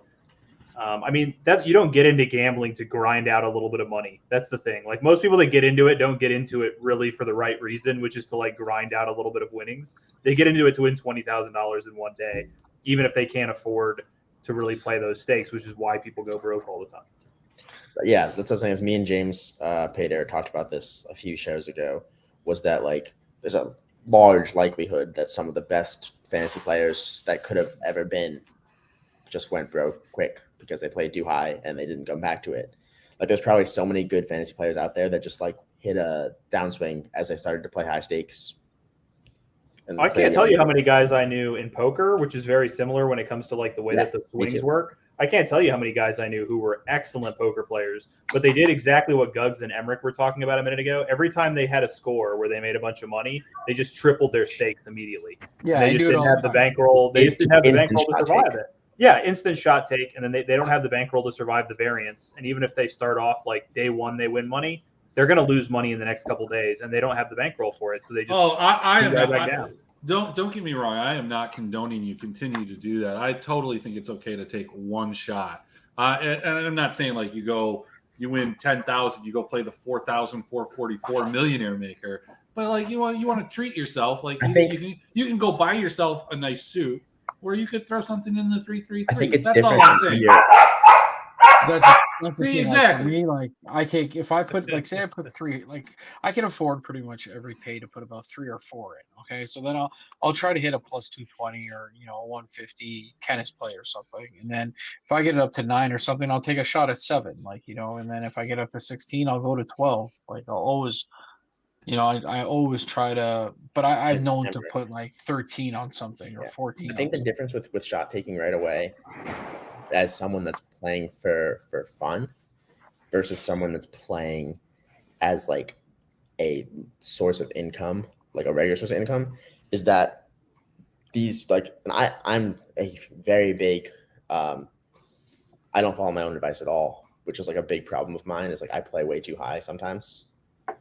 And it's worked out very well for me, luckily. But like, there's many times where it hasn't also. But like a few shot takes that have worked out really well. But like, for the most part, there's no reason that you should be shot taking higher stakes unless like you have like built up at least enough to be able to like max that contest like 50 times. I feel like. So like I'm not gonna be playing like I play the 88 for NBA, and like I shouldn't be. There's no way. Like. And I'm also getting just like brutally murdered in it. So that part. Yeah, you also played the 888, like, and you probably shouldn't be. You did one entry and you won $100,000. So I mean, like, come on, man. You need to know who you are is the thing for me. And like one of the hardest things to learn. And like I don't want people to think I'm like some sort of saint. Like, look, I've been gambling in some form or another for most of my adult life as for a living. And if you think there weren't some days where I made some real bad decisions, I mean, I made some real bad decisions along the way. But like you need to know what you're doing, and you need to also you can alter your stuff too. So like I was talking earlier about betting Japanese basketball, right? When I bet League of Legends and CS:GO, I bet like $1,000 a game on average. When I bet Japanese basketball, I bet like $50. Okay, I know I'm not a winning long-term Japanese basketball bettor. I'm up in the middle of the night working. I don't believe that at all. I think you are a winning long term. I just don't. I might be. I mean, I've run really bad. I feel like, Emmerich. I'm honest with you, but it's about to turn. It's about to turn. It's all great. Just keep grinding. It's gonna turn. You're putting putting too much emphasis on the 7-footer and not enough on the washed player. Like, am I the only one that works a 9 to 5, and other jobs like 3? Well, I mean, 3 jobs. I kind of do. I tutor. Are you kidding, Gugs? I watch like all the ERLs. And so, Gugs, the answer do you understand how much time I put in this? So, Gugs, the answer is no. Nobody in here does a traditional 9 to 5. Okay, not that I'm saying. Really? This is fucking Moose is fighting crabs on a blockchain. Yeah, but it feels like like the vibe here for the last like 10 minutes. It feels like we're trying to hold an intervention for a guy that doesn't need one. He knows what he's doing. He's gonna have fun. I need one, man. Let's go. Yeah, you're right. Let's go back. Let's go back to building this parlay right here that I've started. Like I wanted to like get into this here, but like, I bet Goods is like just like putting his life out there for us, and it's like no, I'm just curious because like I said, I work. Don't put your money in DFS. We've seen your lineups. You're not ready for it. Don't do it. Like you're better at betting tennis. Just for fun. Just have fun with us. Just stop putting your entire bankroll on every single day. Yeah. Like that's your problem. I'm gonna have to get with you guys, but I'll hang out and chat maybe. But it was nice talking with you all. Good luck to everyone besides Kevin. I'll miss you. I'll miss you, Nathan, even though you won't miss me. I think. Just know this love is strong enough to go both ways. Okay. I'll keep it in mind. So, Emmerich, based on your parlay that you put before, I'm not, or this one too. I'm going on TES in the GPP tomorrow. I'm going to captain Jackie. Do you think they break the slate though if they win? Yes, very possible. But TS has been so bad this year. They are a bad team. Also, that's true. That's both why of those things can be true. Yeah. That's why I put like 10 grand on them. Bruce like has 10 grand on JDG. Oh, tomorrow? Oh, jeez. Hey, all right, hang on. Let's see what we got. If it makes you feel any better, what is LJL? You do not have the least amount of money. Gugs, if it makes you feel any better, you do not have the least amount of money in this call. In where? In this call. You don't have the least amount of money. Kev, that's not fair. Nate just left. So relax. Oh, come on. In my bank account or in my sports account? Both. My bank account's got over 100 today. So, guys, what do you think about adding this minus 2,500? For $4, it's not worth it. Like, what is it right now? No, that's a slam. No, 25 minus 2,500 is go in the parlay, 100%. But what is it? $4? It's not worth your $4. Dude, yeah, it jumps from like it's not. It's totally not. Who do they replace? It is the best team in the league versus the worst team. Dude, that gets you like 50 points. That's a slam. No, it doesn't. Watch. Put it. No, it doesn't. It doesn't. It gets you from 776 to 812. That's like 35 40. points. It's $30. I don't tend to put anything in. My parlays are almost always teams that are between minus 200 and minus 450. What? So they're all favorites? When I do parlays. Yeah, when I do parlays, it's generally all favorites. Gugs, tell them. Why not just take one dog? But why not? The probability of one dog winning is better than 4 favorites. Yeah, but how am I going to pick which dog though? I understand what that. Like, I'm doing favorites that I'm fairly confident in generally. So this has been something that I've been like preaching for years. So it works very well in MLB. So in MLB, if you and I know the worst teams win about 50 to 60 games a year.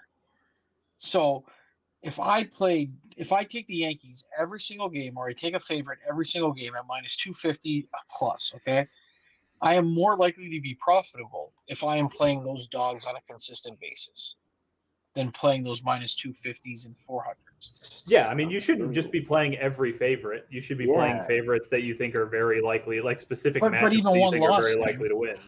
But if you play one loss on, like say you're not even putting them in parlays, you're just playing straight up favorites. You bet $250 on the Yankees to win $100. They're minus 250. If you just play 100 on a dog, whatever dog it is, whichever one you think, because a dog wins almost every single night.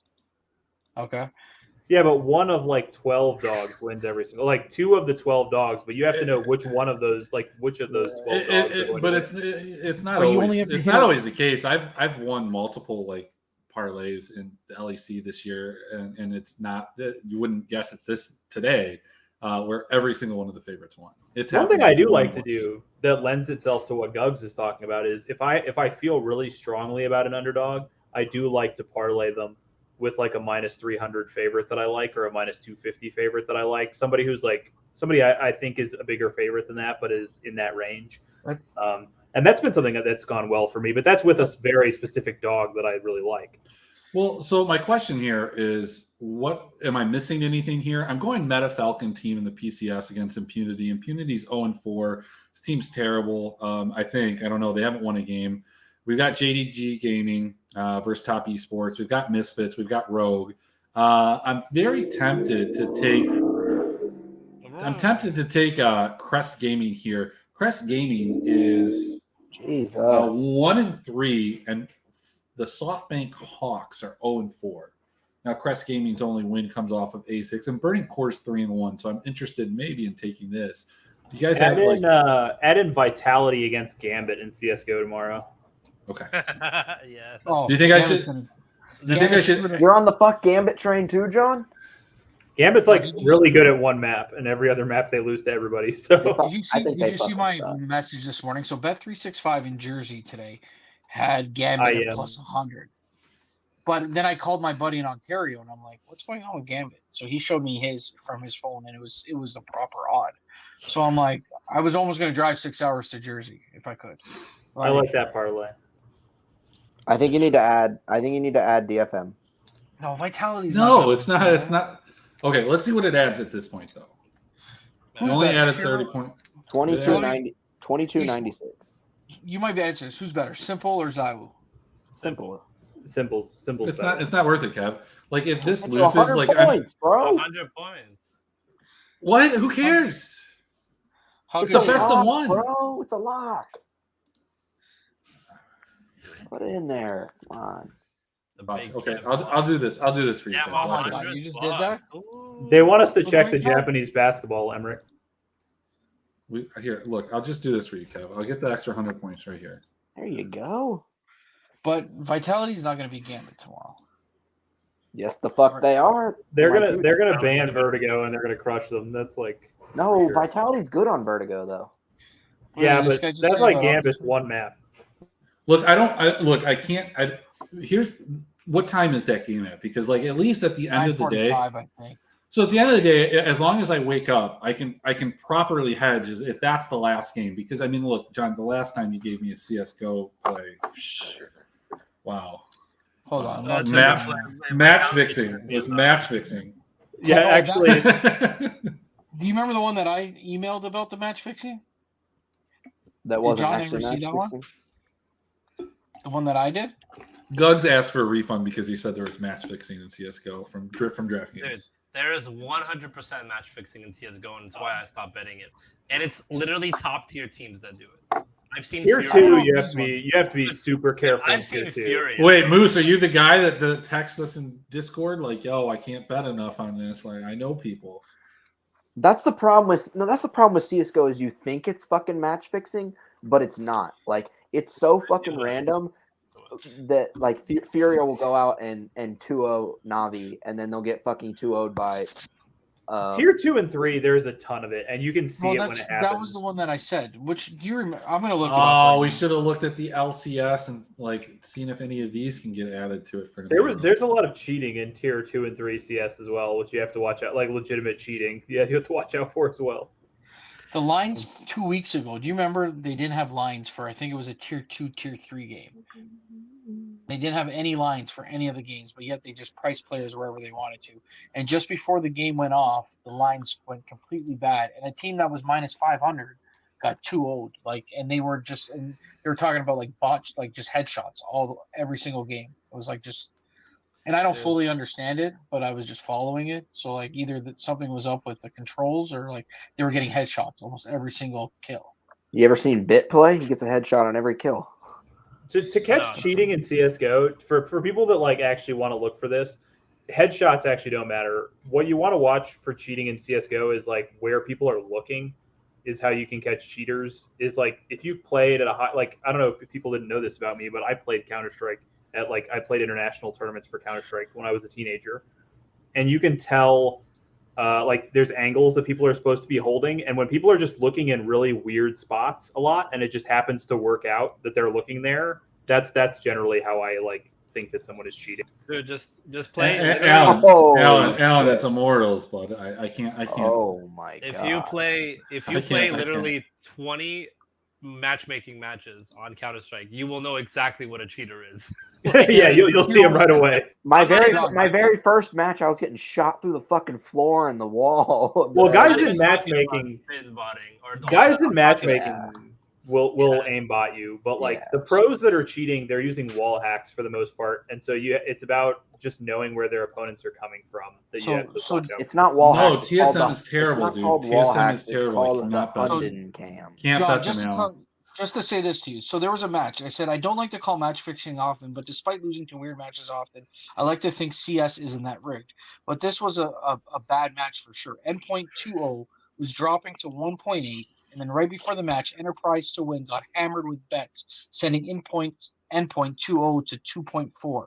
Some people were that confident with enough money to bet on Enterprise right before the match that it spiked Endpoint's 2-0 odds from 1.8 to 2.4. It seemed like it was so weird. That was a $500 bet.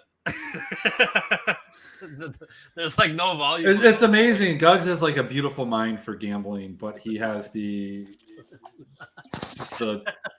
shorts for DFS. Yeah, we got you trying to say. I can't. My brain. It doesn't function. Like I just can't sit there and build and sit in front of a computer and build. And Should we look at LCS? I did. I got LCS in the. Oh, you want to talk about it? Yeah, let's. I'm trying to build this. I'm at plus 12,000 right now. Go to Japanese basketball, Emery. All right. What you got there? take Kobe or whatever they're called. John, I made some super. What's the league? What's the league called? They're called B League. This right state 5 minutes ago was plus 10 to 1, and they ended up winning. Like I can't. Is this league? No, that's not it. Go back. What about No. Asia? There was one that said Asia. Japan? Japan. The B League. They only got Only one one matchup game. in there? Who's playing? Oh, it's Oh, just no, one that's bet. futures. Ooh, Is there not game lines? nope. Oh, no game lines. No luck. Sorry, guys. Tried to give you the alpha, but What about the? Oh, there's no women league either.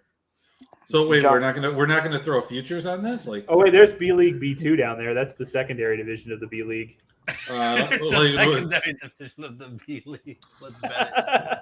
John, who do you think? Let's throw Tokyo in on this. Like, if we throw Tokyo in on this, I mean, it becomes No. That's an outright. That's an outright. Just take that out. My most hated team by far is the Shinsu Brave Warriors down there on the far left. I hate those guys, dude.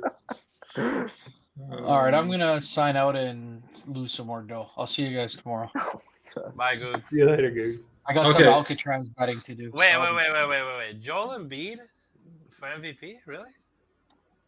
He's not gonna win now. Harden's there, so No, he's gonna win. So If he stays Korean healthy. soccer. If he stays healthy, he's gonna win. Even though Jokic should take win it these by Linus far. Negros. You know what that means? Linus Negros. You should take them. What? What?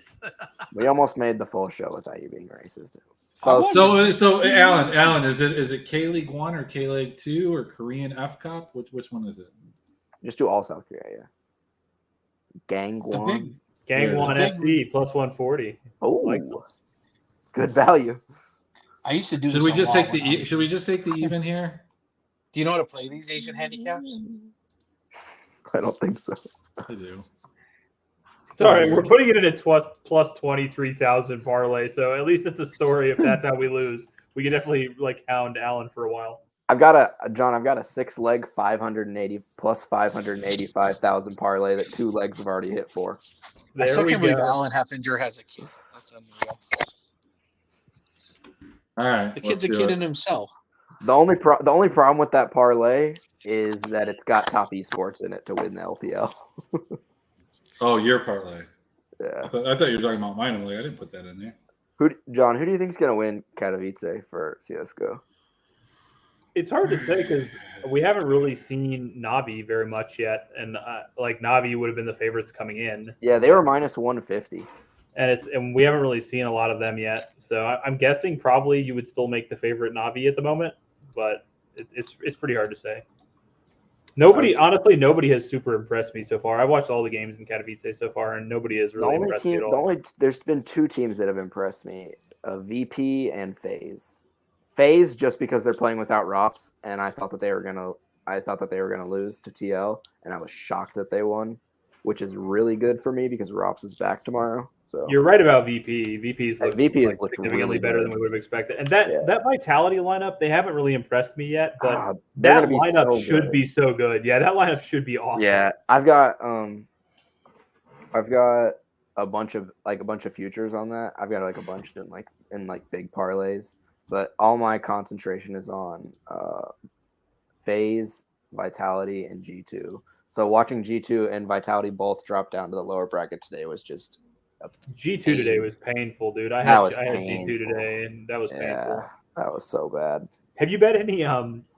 There's a team that I'm is on my match fixing list right now that I'm not touching for a while. Have you played any Eternal Fire matches recently or watched their games? No. Oh my god. They had 3 or 4 straight matches where they won the first map and then just got obliterated in the second and third maps. And today they almost did it again. And I was like, if they do it today, I'm never touching an Eternal Fire match again. Because they just look better than all their opponents, and then all of a sudden they'll just lose 11 rounds in a row. They'll often win the first half 11-4, and then they'll just lose 16-12. I'm like, this is some bullshit here. But they won today at least.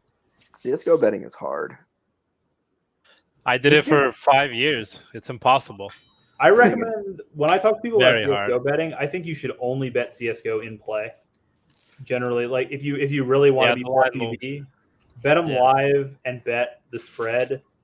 I don't almost ever bet money lines, especially because Bovada gives you the -2.5 spread, where the only way it doesn't hit is if they win 16-14. Yeah. Which always happens anyway.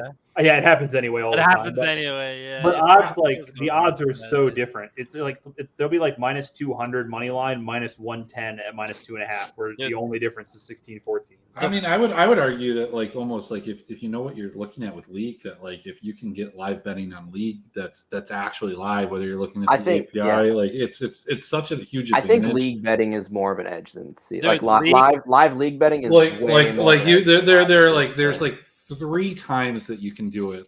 Usually within the first is the draft, then the second is 5 to 7 minutes, depending on if there's been a first blood or just kind of the way that the map's working, and then 10 to 15 minutes in.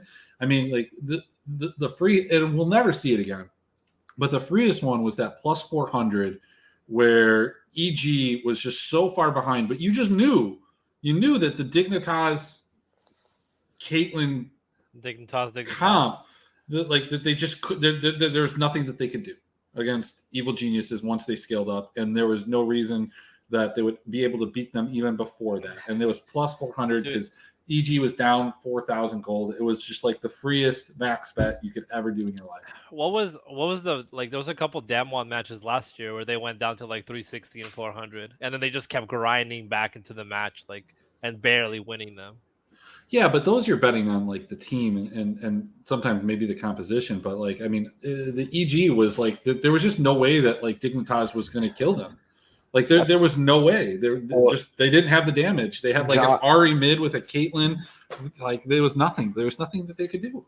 John knows what I'm about to talk about. The freest money ever was G2 versus Rogue spring playoffs last year, when Rogue gave G2 every single strong champion, and Rogue won the early game by 1K, and G2 just kept getting plus money, and me and John are just in the chat being I just bet G2 again. I just bet G2 again.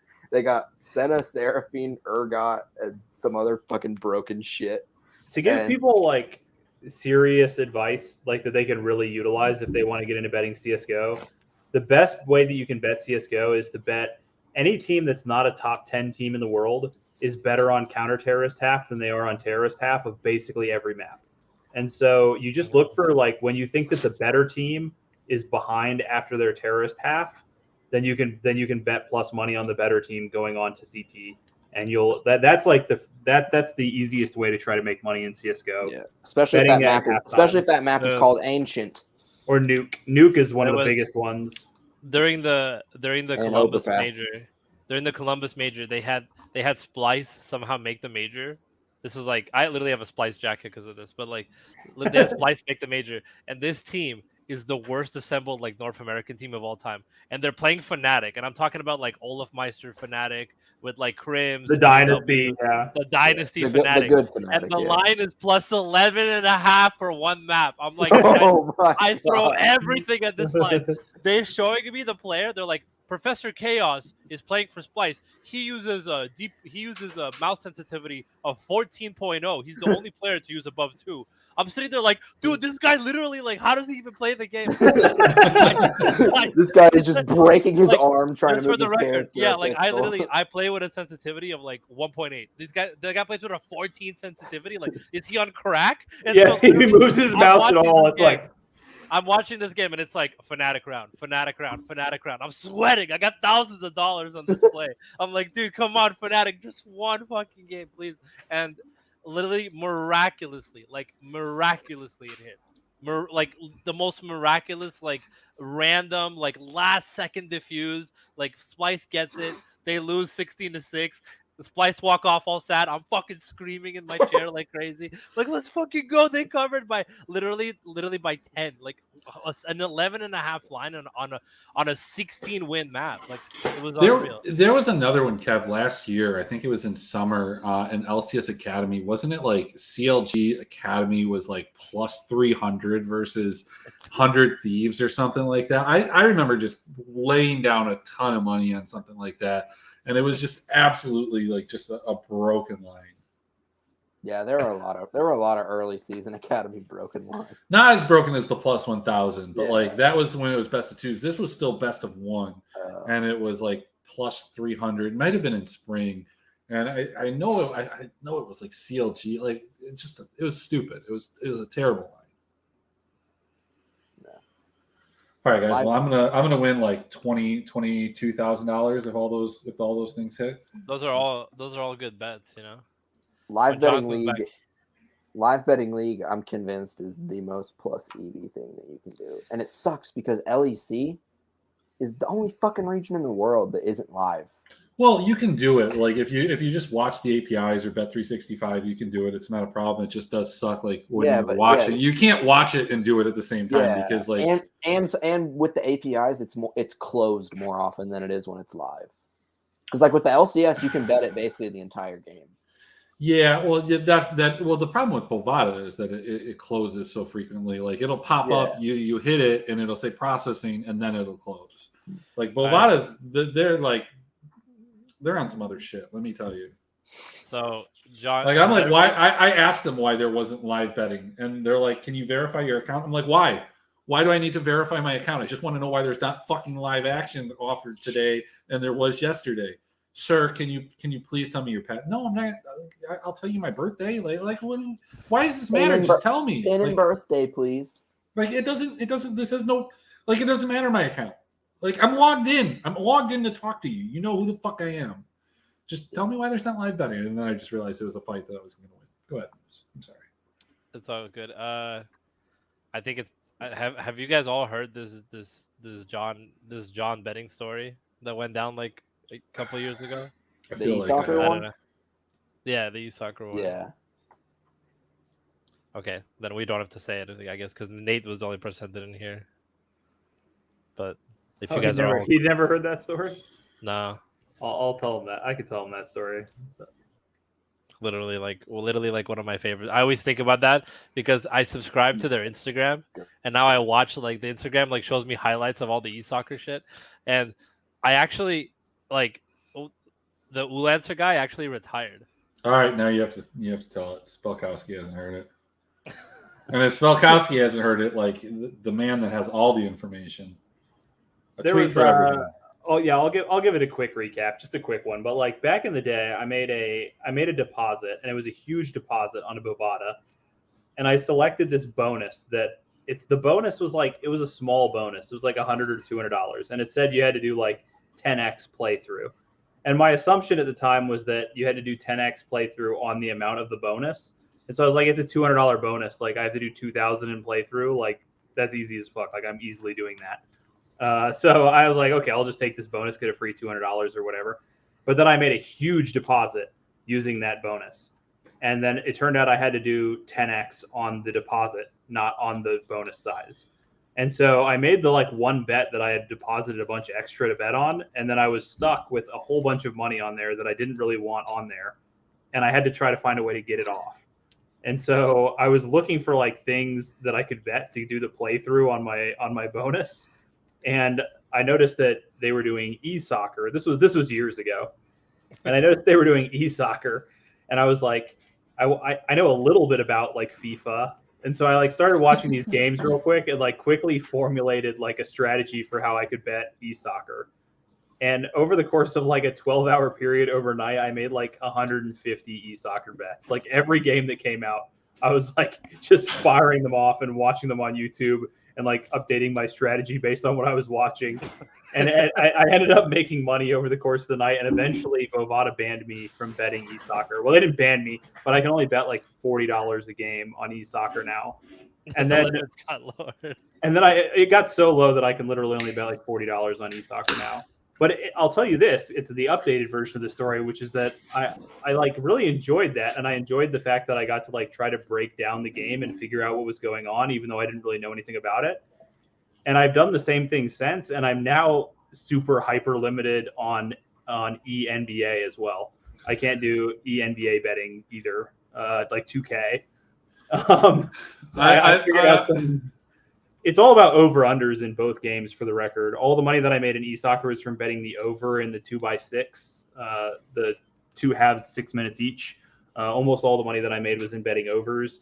And in the NBA one, it's about players and it's over-unders. Like different players have different styles that they play, and you can bet over-under like almost all the time. So that was how I did it. But now I can't bet e-soccer or e-basketball. Yeah, I've seen a couple of people, like not on Bovada, but other books where they actually offer live betting on all the ERLs. So that's the problem with like the best place to bet like live betting. Like it's great in the LCS, it's great in LEC, but it's even better in the ERLs or some of these minor leagues where the teams are even more dependent on the drafts, and the drafts are even worse. And sometimes Bovada will offer it. I think it's just a matter of like how many people are working on the day, because like the days that they don't offer it, the bets get graded out like hours later, and the days that they do offer it, like the bets are graded instantly. So I think that has something to do with it. But I've seen a couple of people that like got like messages where it was like on other books that like 80% of your bets need to come from like tier 1 leagues, and like you can't bet ERLs unless it's like less than 20% of your handle, because that's strictly what they do. Oh, I'll give people one more tip for e-basketball. If you want to try to make some money in e-basketball, my other huge tip for e-basketball is that like it's very, very hard for them to come back in that game, because the players are all using like super players for the most part. And so that it tends to go score, score, score, score, score, score. And so if someone's ahead by like 8 points, they never lose. Like I'm not kidding you when I say that like they basically never lose if they're ahead by like 6 to 8 points. So you can safely put e-basketball teams in parlays if they're up like 6 to 8 points. They'll almost never lose. All right, I'm going to this right now. Holy fuck, the 44 already filled for tonight. The only time that I would go away from that, Emmerich, is if they're like only like 2 minutes into the first quarter. If it's like even in the second quarter and a team is up by like 6, that team's like almost never going to lose. All right, so I've got the LA Clippers. This is this Slim. He's up 7 points at the end of the second. So they won't even give you a money line on it. I see what you're saying. Okay, like in this other guy. Where it gets messed up for them, like where it gets messed up for the book, is when the underdog is up. Like if the favorite is up, they literally make it like if the favorite is in the spot you're talking about, they'll be like minus 50,000, even though they're only up 7 points. But if the underdog is up 7 points, sometimes you can get a good line on them. Got it. Yeah, this feels like ping pong a little bit. This is if you learn like a little bit about e-soccer and e-basketball, they limit you like it won't take them that long to limit you, but there's definitely strategies for these, especially like once you learn the like which teams are the best for scoring and which players are the best for scoring. Yeah.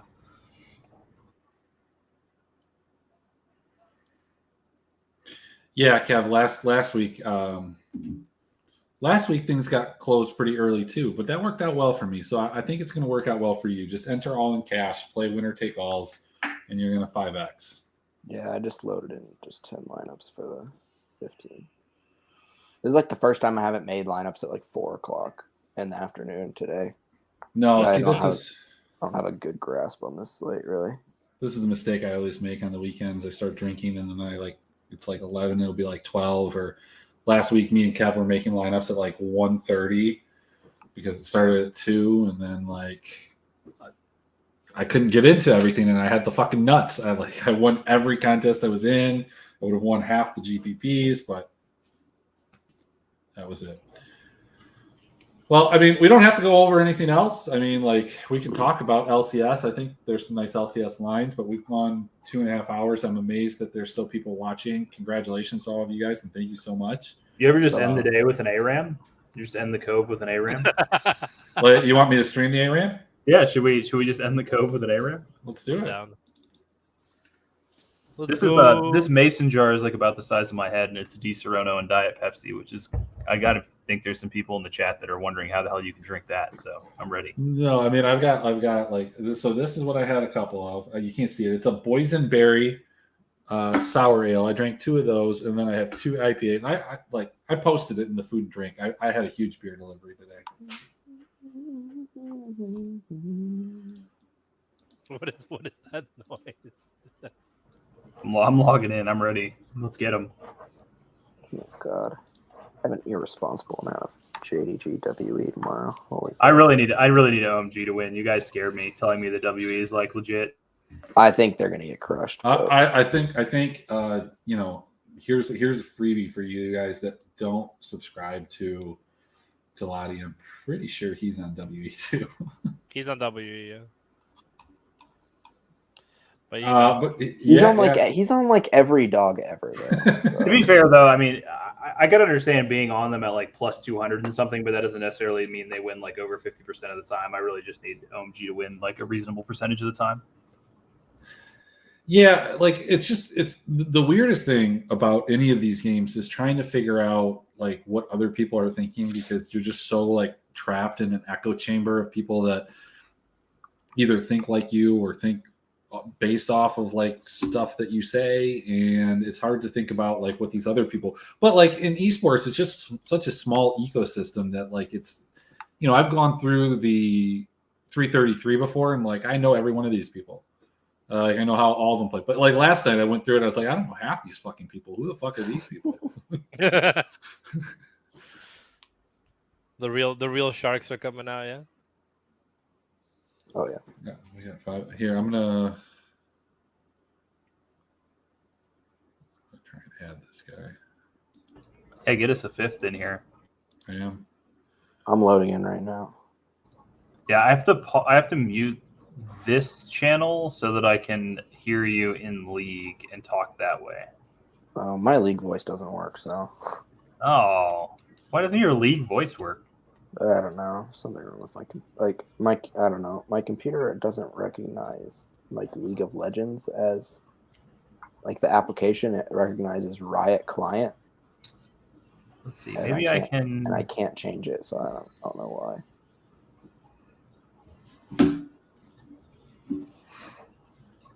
Let's see. What can I do here?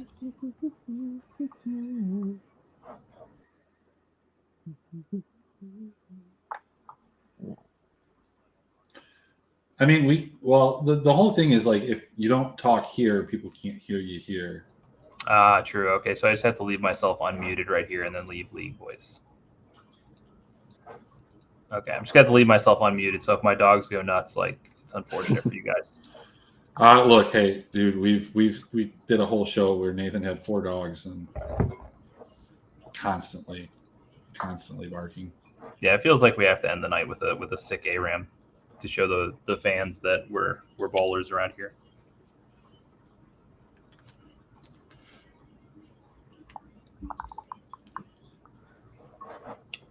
What? I'm getting tagged. Gug's supposed to show us pictures. That way I'm getting tagged in the Discord. There we go. We got the whole gang. Oh, D-Mort.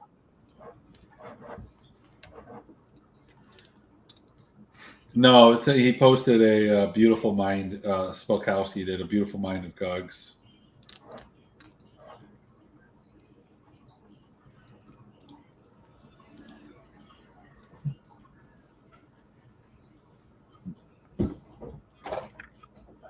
Oh, I got Jinx. Who wants to be Jinx? I want to be Kaisa. Take it. I got Grace. Or I'll play Seraphine. It doesn't matter. He needs a new.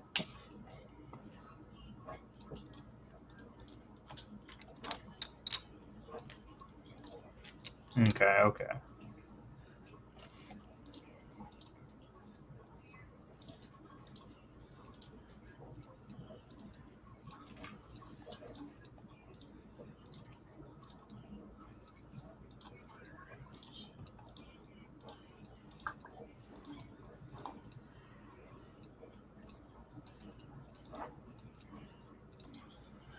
Suppose I'll just go a boring champion and carry you guys. All right. Well, I'm going to boost us. Let's go. Oh, let's go. What does that mean? Oh, KDA Kaisa. Let's go. Yeah. I paid for the channels. Is this pay to win game or what?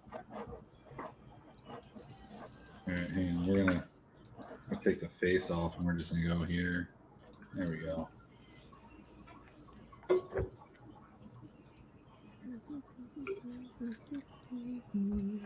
Okay, so if we win the ARAM, then all the bets we've recommended are going to win. If we lose the ARAM, all of them are going to lose. But either way, my bets that I made are gonna win. No, this game is for everything. To the victor goes the spoils. Here we go. Big if true. There's no victor in this game. There's no winning when playing League of Legends. Everyone's a loser. My beer delivery guy, I was wearing like a Cloud9 shirt, and he's like, "Oh, I used to play League, but I quit because it made me sad." It's like, yeah, no, I get it, man. Your beer delivery guy? Yeah. Nice. High class shit. I tipped him, unlike some people in the chat. Who wasn't tipping? No, he was tipping, but he just wasn't tipping a lot. It was King J.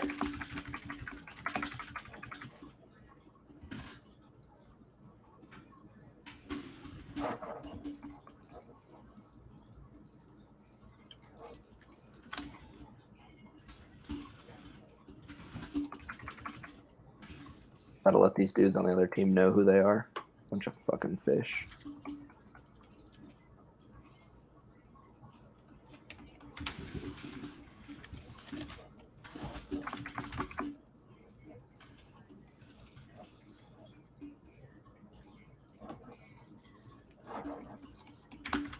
I don't think they can do anything to us. I don't Yeah. think they have any damage. They have a Yi. True. Not a fish. I'll let them know that they're fish again. Oh. This is easy for you guys. Clean them up.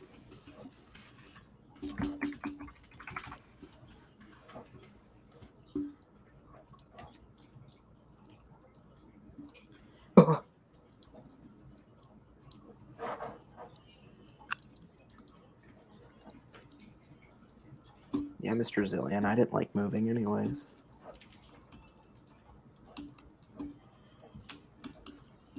Oh, Mort. Like, Mort is playing the damage Seraphine, not the healing Seraphine. Come on. You gotta play More Moonstone. confirmed not for the team.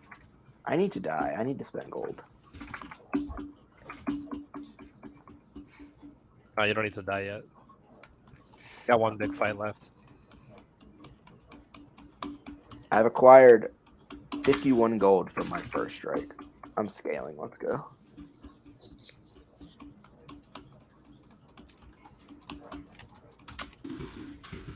Oh, nice hook. Oh shit.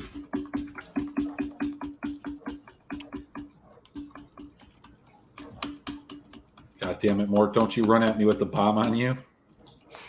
I love doing that to people. Filthy griefer. Report Seraphine. Oh, they heal at the wrong person.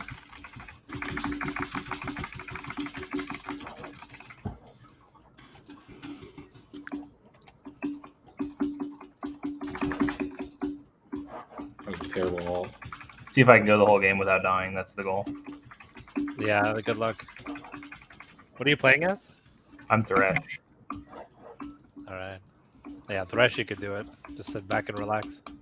Oh, nice hook.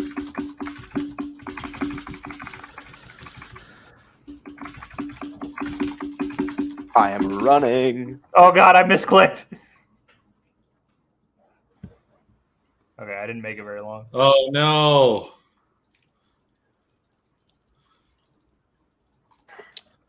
Yep.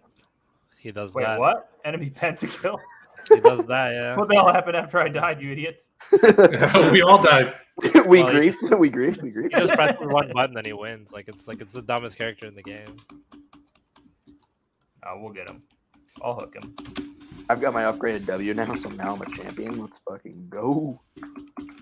Dibs on the shutdown. Getting shutdowns.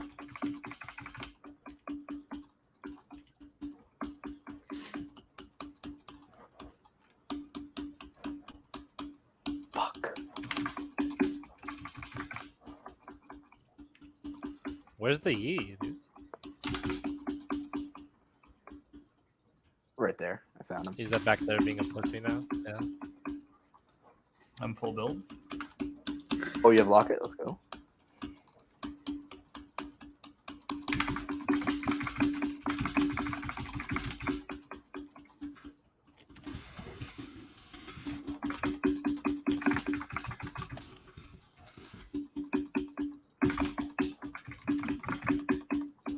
Sorry, guys. Sorry.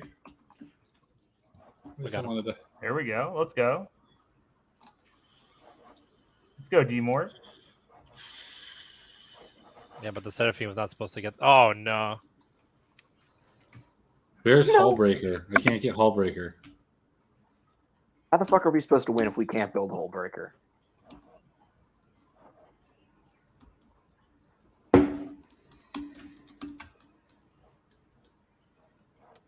Fuck.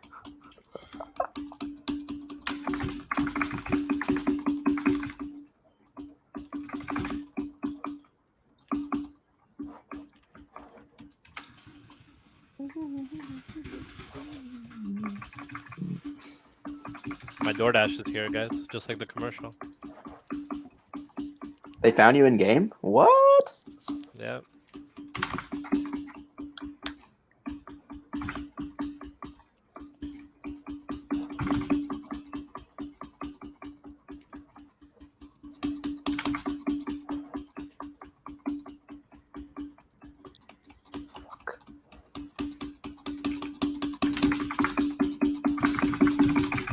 Nice. So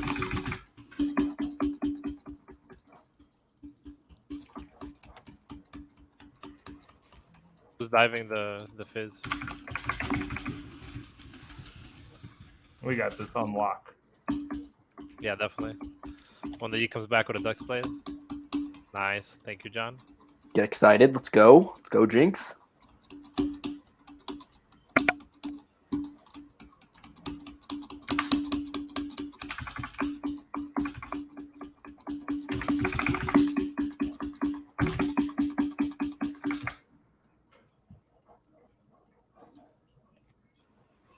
No. Okay. You gotta let him have one back every once in a while. I feel like you have to build Bloodthirster for E or like LDR or something. Who does? What do you build for E, LDR or Bloodthirster? I don't So, fucking like, know. I don't know. I don't play that champion. you should play. I think like, we have what we need for E. The locket.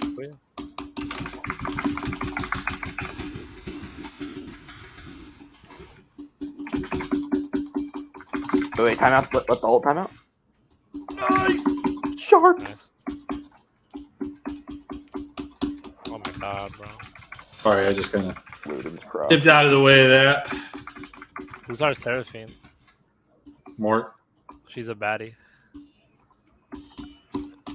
Oh, nice. Good engage, guys. Kev, do something. I'm trying. I have short range. He got him. That guy comes in my face. I'm able to get him, but Come again. I said what I said. Nice. Oh shit, are you gonna be able to kill? Oh, I'm coming. I'm coming. I'm really far though. I'm really far though. I'm coming, John. Get him, Helsing. Get him, get him, get him. Ah. Watch my homie get destroyed. We almost had it. I think I should build LDR for this guy. Yeah, you should. Should be your second item. Absolutely. The Yi just pops Ghost instantly. Not for the Yi, it's for the Moon. No, just as soon as he saw him, he was just. He just Okay, popped Ghost. pog traps. Let's go. We're Was it bait? smurfing. We're smurfing. Was it bait the whole time? Oh my. Oh, stand in my shit. Oh shit. That's me. Ow, motherfucker. Uh-oh. Oh, that was... Eeh. Okay, that fucking Seraphine W. Let's go. Let's go. Oh, I don't think we're winning this game, boys. No, we win these. We win these. Trust. We definitely win. I think I'd have to get Penta and then pick up my LDR. We got unlucky that fight. Yeah, I had alt down. RNG got us. Somehow. RNG got me the other night too. Didn't get me. Okay, I'm survivable as fuck now. I've got E evolved. Base.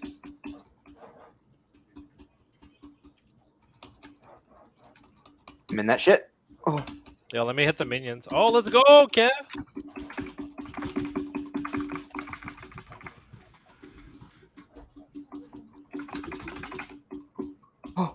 yes, let's go.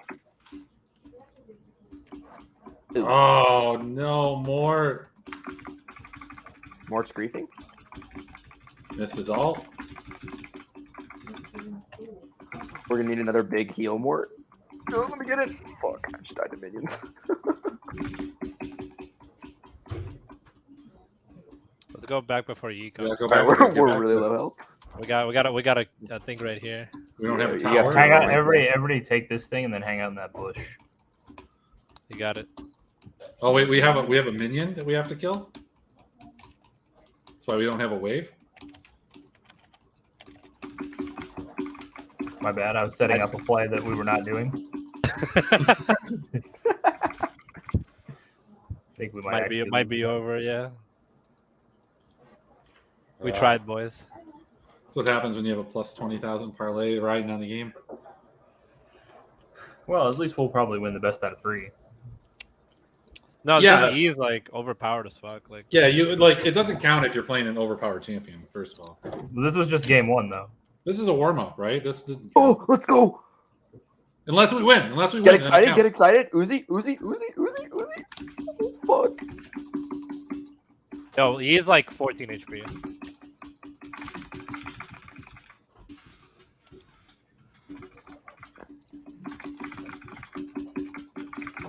Oh, the charm. Let's go.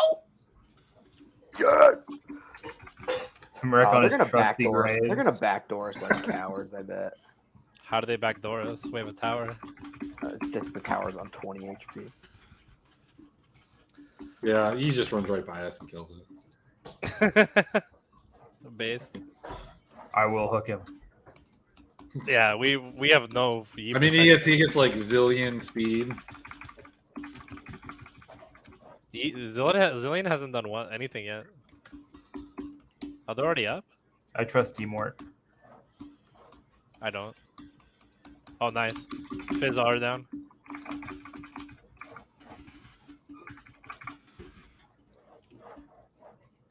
Slow the Mundo down. I'm poking. Just focus the E, right? Yeah, and just poke him out a little bit, you know? Here we go, boom. Oh, I thought that was a hit for sure. Same.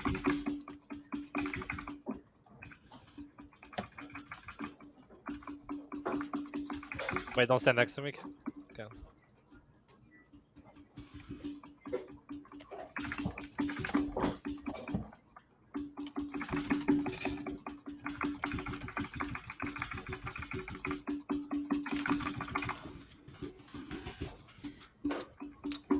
Oh, Annihilated. do we win these?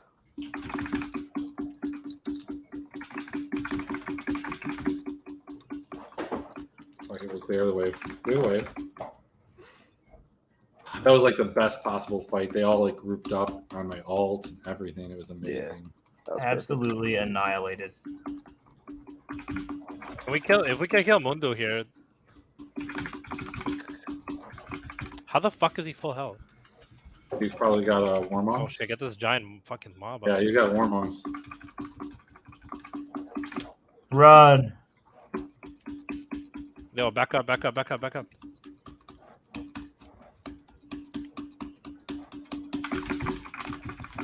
Oh no! What a tricky guy. Yo, don't die, don't die, don't die. Don't die, don't die. Just back up, don't die. How the fuck is that back up? Yeah, kill him, kill him. He's got a GA. No. Ah. They all right. can't end. They don't have a wave yet. Ruse Bear finishes them for us.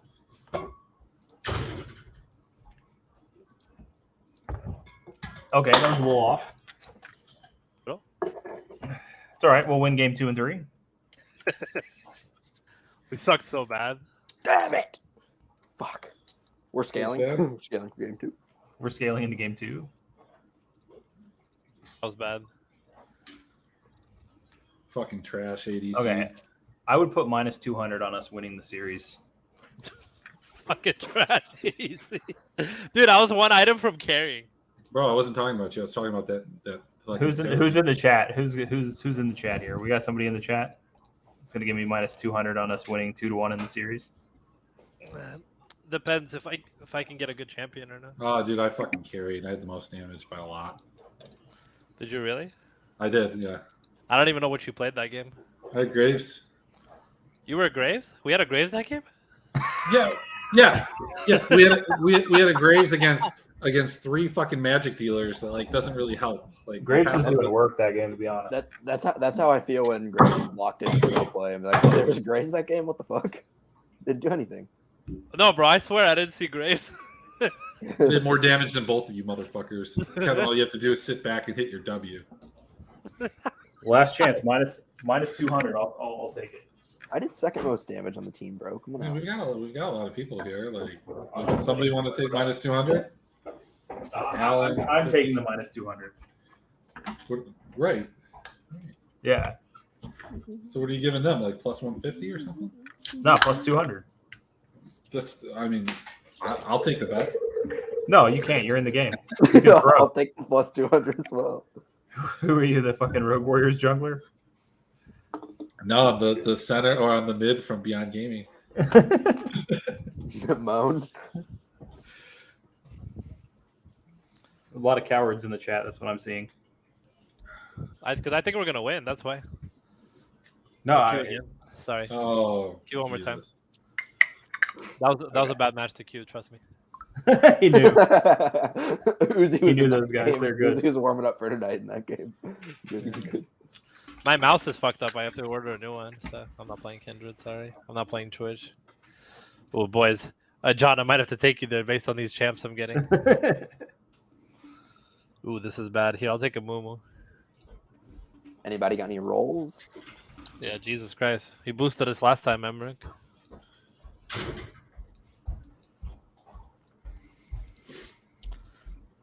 Alright. I don't want to play Anivia. Does somebody else want Anivia?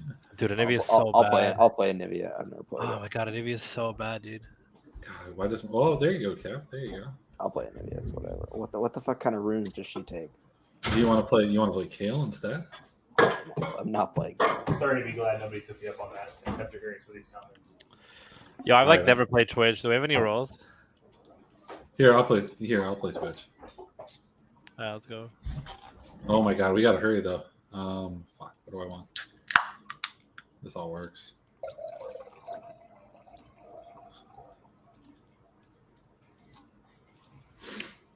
Kale's like the worst champion, but okay. It's not. She's not. She's amazing. She'll carry. Like, we just have to get you there. I don't even know what to do. You build. I'm just gonna Nashers- rely. You build Nashers first. You build speed. It's all attack speed. Nashers and then Rift Maker. Got it. Or you can do the for fun build and literally just build every attack speed item in the game. Attack item. Attack and speed item.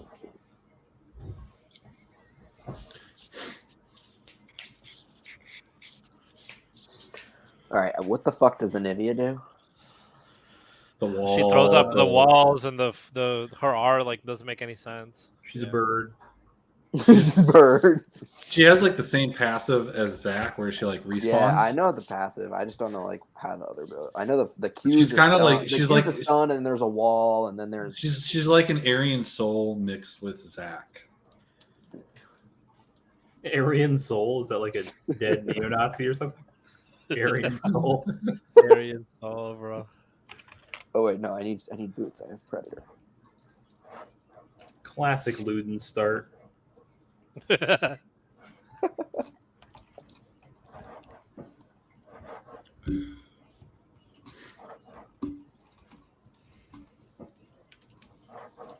Oh god, it's Ash. This champ's impossible to play against an Aram.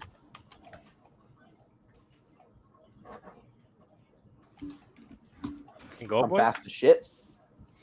I blew everything I had. And then you just take You're like what? power shots. Like tower shot. I'm on the plus 200. Sorry, guys.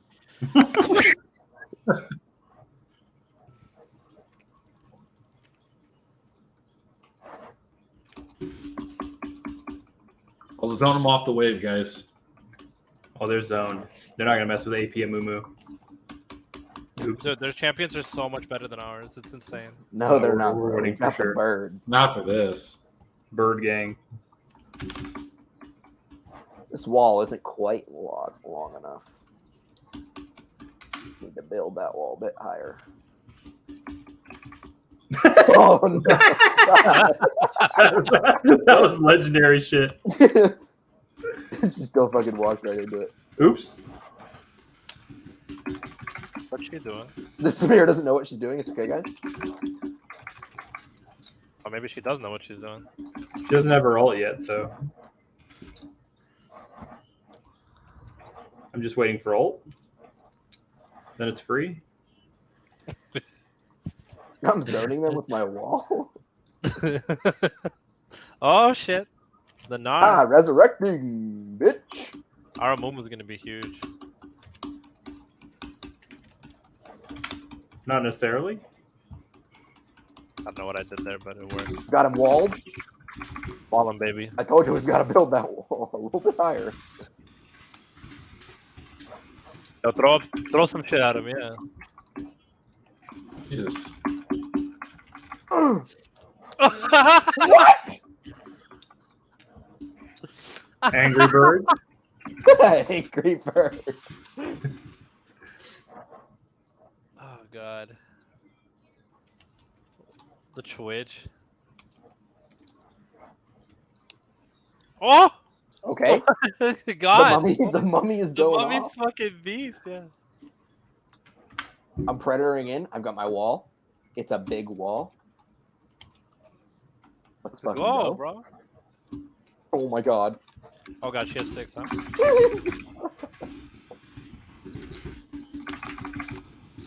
Oh, one more Come on, hit. Maverick, fuck him up, fuck him up.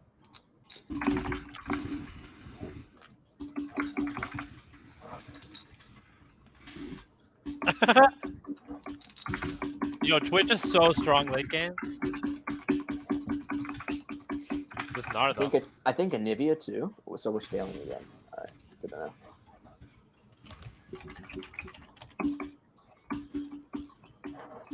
Let's go, Gotta dude. figure out what the Whoa. fuck my R does. Just like the worst R in the game, or what? It just makes a little circle, and you have to leave it there.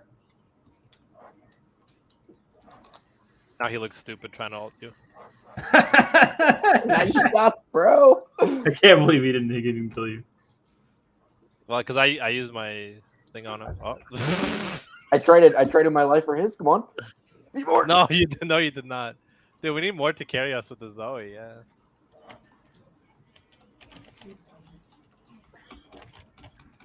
Dude, this Samira literally ults, and it's the same thing as he. It's like the two most overpowered champs. I can assure you that in certain comps, it's not. And this comp it is. Solid wall, bro.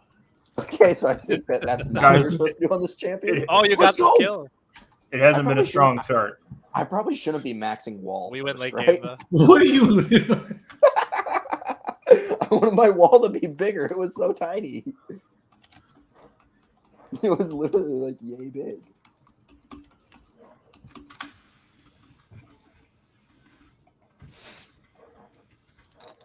All right, guys, get ready for a big wall. Get ready for a big wall, guys. Got him. Nope. I didn't get him.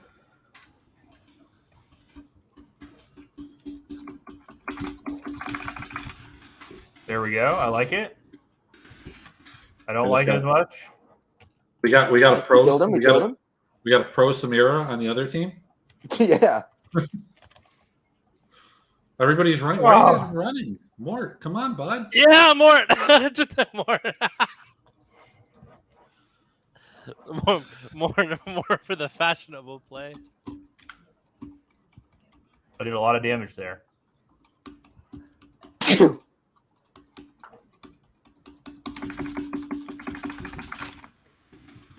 Oh, the Twitch. Clean up crew Twitch. This Samira is confirmed not a shark. I asked her if she was warming up for her series against Test tonight, but What does Hope play Samira? I think this is Hope, yeah. I think it must be. that's.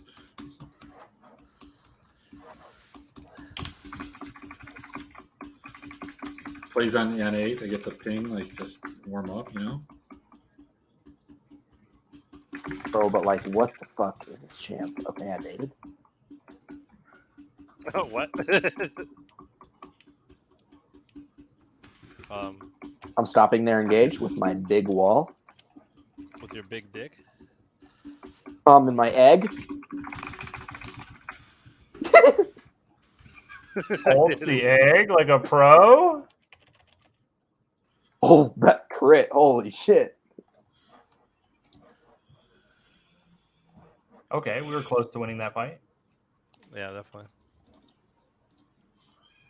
We were just right around the corner there. I got item. Don't worry, guys. That's a 2-minute CD I wasted on your ass twice, Kevin. We've got a good comp, guys. Yo, go for Ari right here. Can you grab Everyone's Ari? building correctly. Big wall. Fuck. Nice. Feed the Twitch. I griefed my wall. Oh, John. Oh, Oh, John. shit. What the fuck? There's a Gnar. I always deal like 90% of their health, but not enough to kill them. That's how you know you're gonna lose. You need to get that death cap. Yeah, I'm working on it. I think we just gotta feed Twitch. I really don't see how we win other than that. Diaz D more moves out of the way of the ult. We just gotta feed Twitch. No, I think the key is feeding the Anivia. Definitely not. Definitely. Feed a moo. No, the whole point is you survive with a kill comp and then kill Yes. carries at like 16. Fuck. Not if they're 1-7. But I watched your Jinx carry game and I had faith, but Dude, I had no clue what Kale does at all. you max or E first. You probably I aren't did. doing that. Okay. You just need to get her like you just need Go to get her. more. Wait, that Lord, guy's fucking healing. use an ability. Enemy Pentucky. Literally the most overpowered champion. She presses one button and wins. Same thing as How do we get pentakills against us every game? because it's literally the only champions that get pentakill. I'm sorry, Father, for I've sinned. I That was literally- uncool I now. think they're cheating. I'm not entirely sure, but I think this is what wall hacks looks like. Get the fuck away from me. Oh.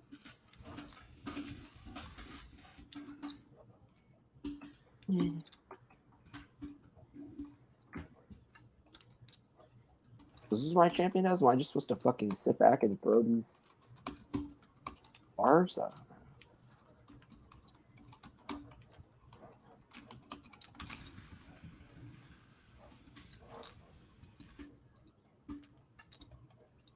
Bring back old Kale. June, I think ulting me is not the move here. No, I'm ulting Twitch from now on. Or the plug.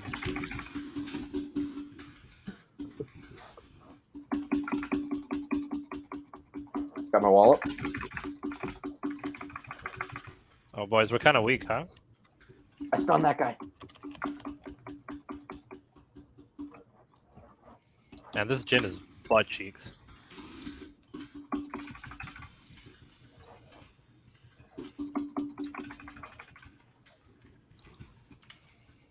Let's go! We won, boys! You said feed the Twitch and I Game gave that. over.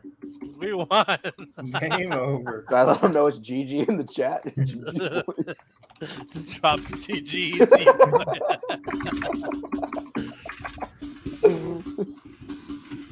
This June is 15-4 and 19. Oh crap. Yeah, Samira and Jin are carrying them hard.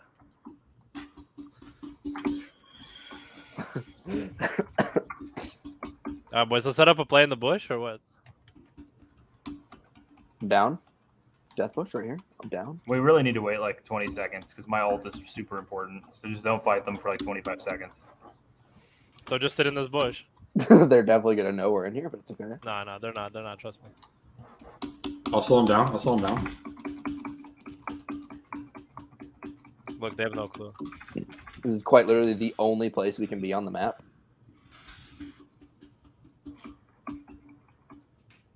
Five, Look, they have no 4, clue. 3, 2, 1, go! Oh, slap him! How did that work? What the fuck? Did that not hit? It's okay, take the tower and we win here. 4v3. Oh, I fucked that guy. Why? Ah! Let's go, boys. It's a classic Olivia! Emmerich carry game. On the leg! Burning! Outplayed. The egg, dude, the egg won. Fuck away from me. Super outplayed by Anivia. Yo, do I build a range blade or a wit's end?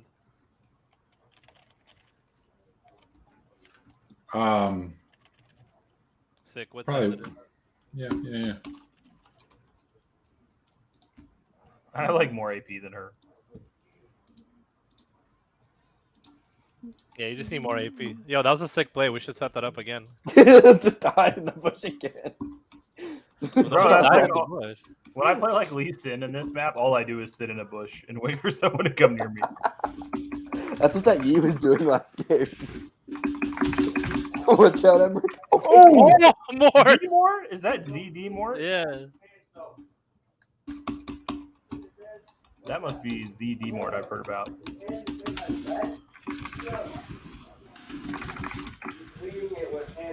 This game's free, dude. You guys were complaining. This game's free. This game's free because Emrick's carrying. We got to kill to carry late, though. Yeah, of course. I'm Just fast let him as come fuck. back to. Just let him come back to here in a minute.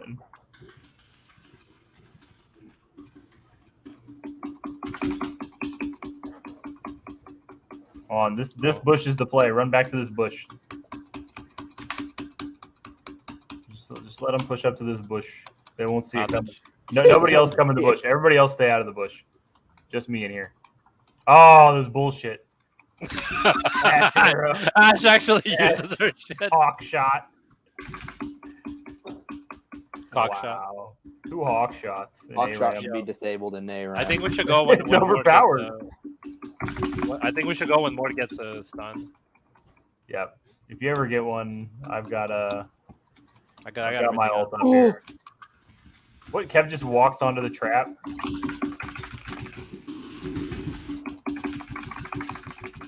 Okay.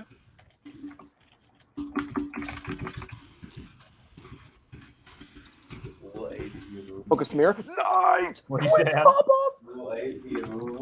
Full AP Amumu. Oh, another pentakill. Oh. Man mode Amumu. Rabadon second item. What is tired this of- even building into? I'm so tired of cheaters in ARAM, dude.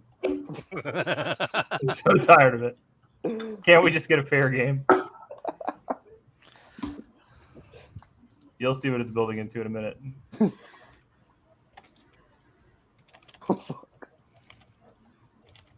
Oh, come on. Does that guy have Duskblade? Are you kidding me? He's Duskblade Gnar. No, Why do you go no, invisible? he does not. Why do you go invisible? I don't know. You died? Yeah, but what gives him the ability to go invisible when I die? Oh my god, are you serious? Demort captained We're himself. There's losing no with this other guy on our explanation. team? How are we losing with this guy on our team?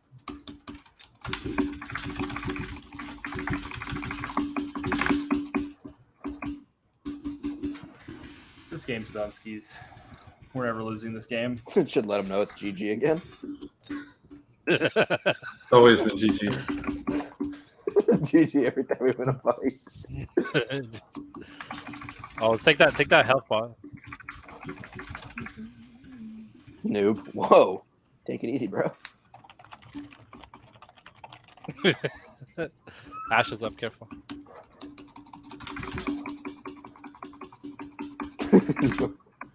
Oh, shit! 40! Dude, is Demort a one trick? Be real with me.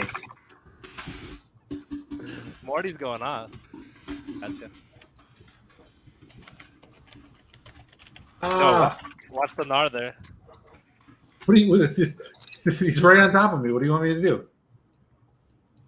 Another pentakill. Another stolen penta. They keep. Oh yeah, but our timers are getting longer now. We're never winning this game.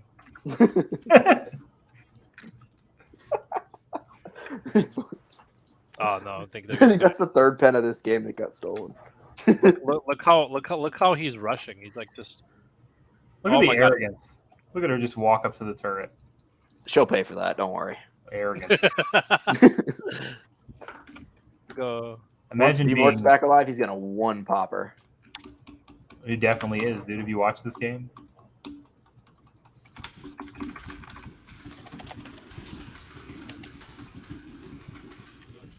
You feel that power, Kale? Yeah, I do. Waking Kale or something. What was that, Kevin? Well, I got nervous. Sorry.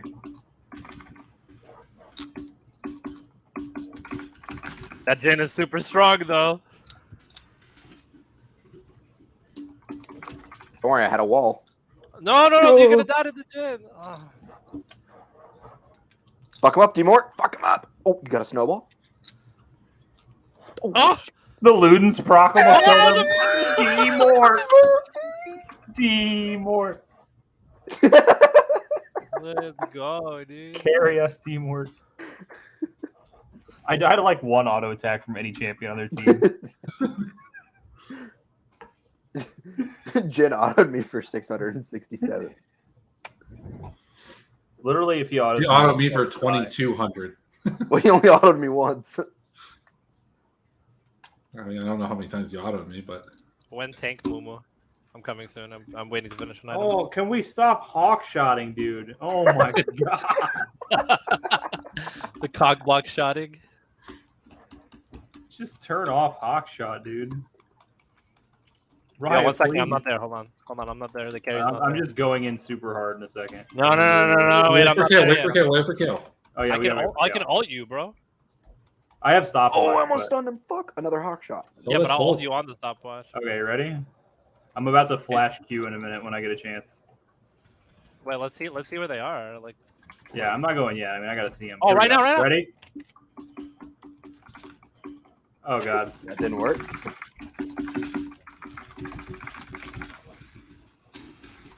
yo, Samir's dead. Let's go. Oh my god, if we could kill the Gnar, dude. Pog, we win. I got him. Let's go. There's Yo, only yo, there's yo. just Ari. Just Ari, yeah. She's weak. He's got 3 dashes. Watch out. 2 dashes. 1 dashes. Yo, just taking him. If you kill Ari, keep pushing. Actually, yeah, you got 5 seconds. Let's go! Yo, you could end. Ooh. This Jin's a massive pussy, dude. Never mind. That does a lot of fucking damage, though. Never mind. Never mind about that one. All right, we go bush cheese. Oh, hold on a minute. I can't leave base yet. Yeah, I need think this we just item. elixir here and try to win this fight, right? And then just end. Okay, Just now wait, I have just wait. Zonias. You gotta wait for us. Don't we push gotta- up. Well, Push let her up, hawk Kev. shot. Let her hawk shot first. Kev, stay back. she hog shot. It's Just down. throw- Oh, it's Kev. another one. I'm just back here. Don't worry about it. Throw up a wall if you need to, but like, don't. What are you guys doing? You're too Get far. her. Get her. Oh, Oh, I missed. No, you guys, back out. you're throwing. Guys, you're throwing. You're throwing. Ash Noir. You're griefing, guys. You're griefing right now. 5 seconds. 5 seconds for my pass. Get back and wait. I didn't know I was on BDS. Come on, stop it. We need Twitch. Got him. Oh, how did we not get him?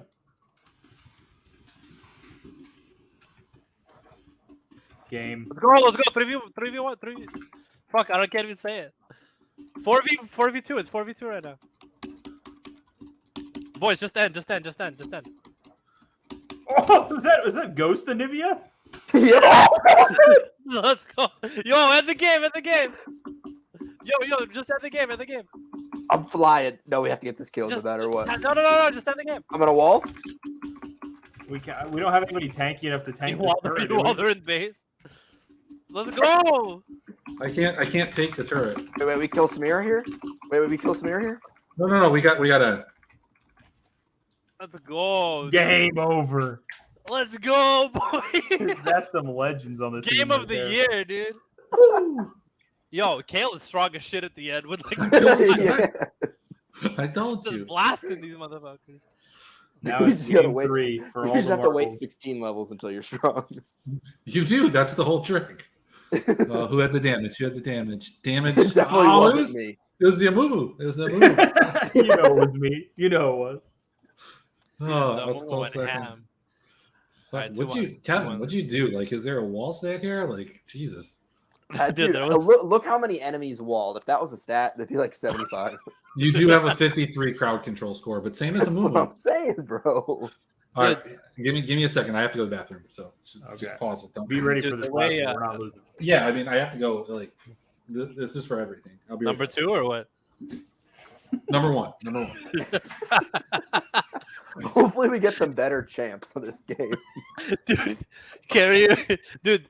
There was a point there where the Zoe clutched, right, 1v1, and then you clutched by becoming an egg.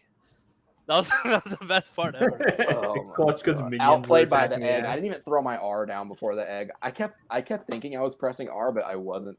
Dude, the Anivia's entire such game. a hard champ. She's such a hard champ to play. Like, Yeah. legitimately, like, I think she's impossible to play because you have to like, all her abilities are very like skill shot oriented and. Her ult is so low range. Like I have to be standing right next to it for it not to disappear.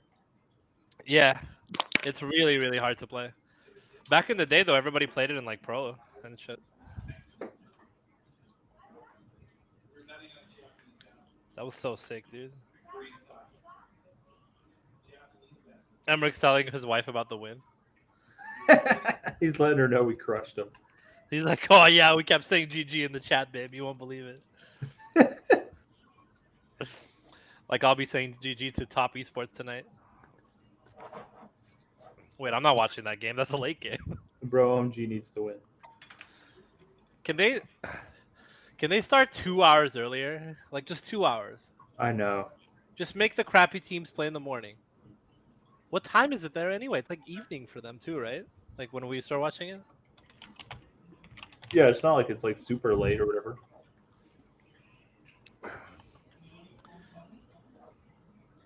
Yo, should I take Wilson for the 10,000 head to head? I mean, Wilson is he's willing to play some bizarre lineups if he believes in them. So I don't know. What's he playing WE? No, I have no idea. Give me the scoop.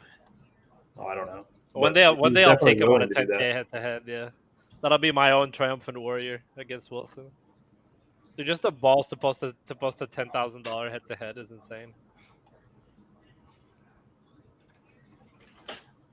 What does Wilson do? Does he just like destroy tournaments?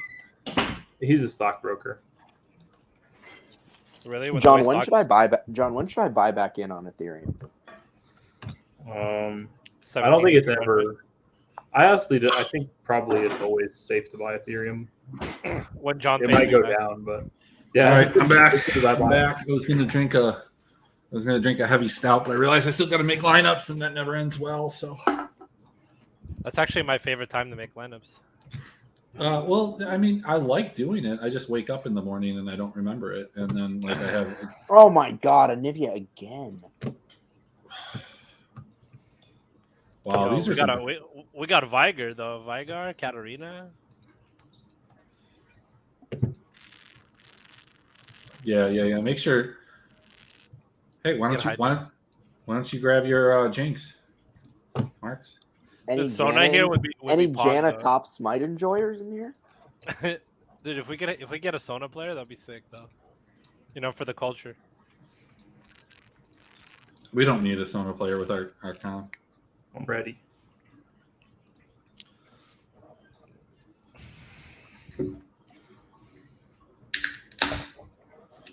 How much does the boost cost?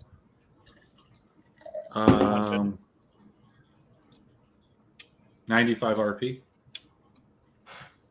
Oh, the Ooh, thank Leprechaun. you. This is the one I've that never used this before. this is the one that what's his name? Nemesis runs this. I got super drunk the other night and I bought like $200 worth of like RP. Like, I always regret that shit when I wake up in the morning. And I bought like 10 skins. I haven't bought RP since they banned my one account where I was like defending myself against some guy like hard flaming me. That account had like $3,000 worth of stuff on it. I would do the same if I like. I mean, you know, I have everything on this account at this point. I literally Except for, sent a screenshot to Riot support of someone telling me to go kill myself and called me the N-word, and they didn't ban him. Yeah, it's ridiculous, dude. It really is. They probably looked at what you did like throughout the history of you in the game, and they're like, "Yeah, you deserve it." Fucked up to say, I guess.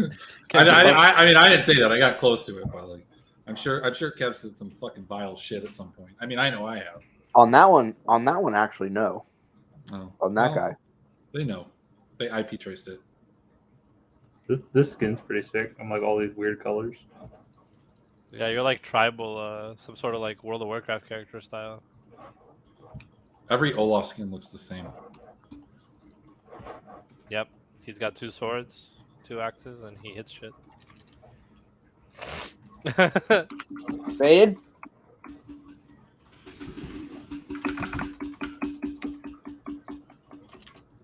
Oh, ultrasonic.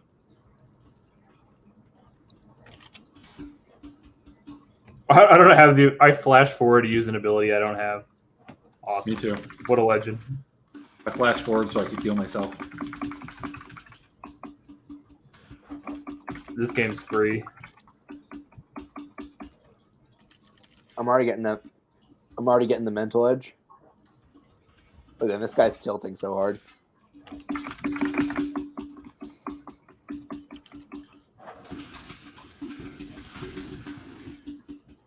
Let's go, D-Mort. Let's go, Vigar. What do you build as Vigar and ARAM? I'm building tank.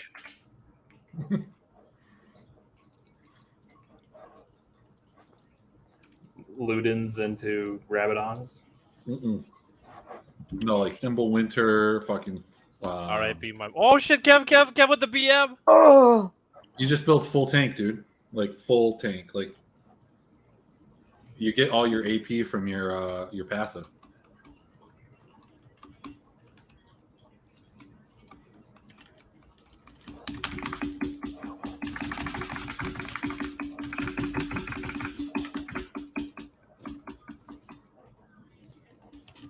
Why am I so slow? Your Jinx? What do you mean? So shit, you're carrying a big fucking gun. And the burden of your childhood. Yo, but on the real, how sick was Arcane? It was Really awesome. good. I didn't watch it. What? What the fuck is Dude, wrong it's with you? so good. Yeah, What a you bunch of should. dogs. No wonder Gelati has you blocked. True. Big if true. Bro, you're gonna watch like some LCS, but you can't find like a couple hours out of your life to watch Dude, fucking Arcane. Kev, Arcane is so good. Dude, I don't like anime. Dude, No, it's- dude, I it's don't not either. even It's anime, not. dude. It's so good, dude. You'll like it, dude. You will. Like, All right, I'm gonna bait this guy. I'm gonna bait this guy to hook me.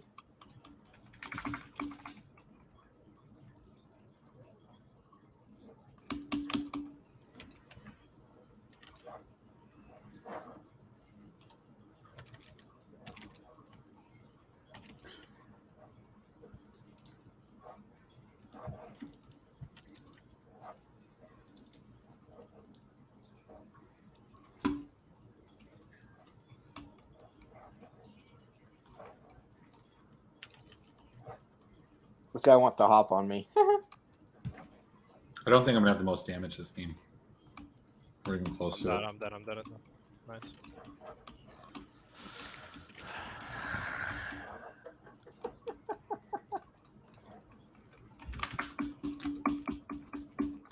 Oh, cocky Yes. movements.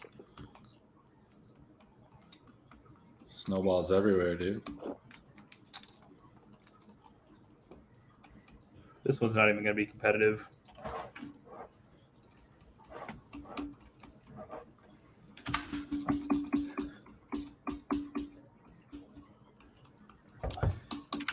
The other one was more fun because we had some busted ass champs. Yeah, this one's going to be too dominant.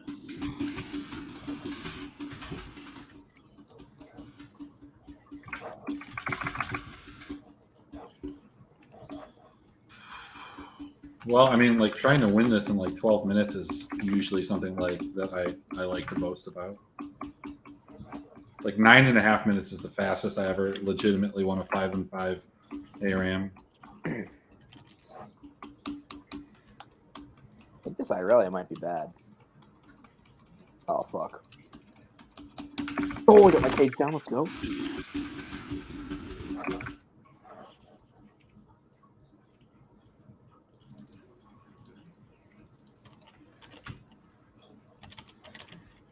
What do we got? 80, 80, 80, 80, 80, 1 AP. Cool. Well, this is free, not just that. Like their whole comp is free too, dude. Like it shouldn't be. Like, Ready for this? Ready for this? I'm about to go be fast as shit. are you running Predator? Yeah, of course. Better or Vigar. I'm just gonna let you do this. I'm farming. I'm farming champions, bro. I'm farming too. Champions.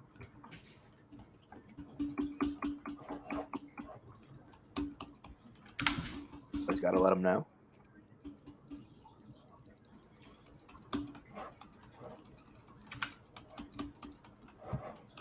I got Predator and Ghost. Million fucking movement speed. Got D-Moore out here trying to ult to steal my kills.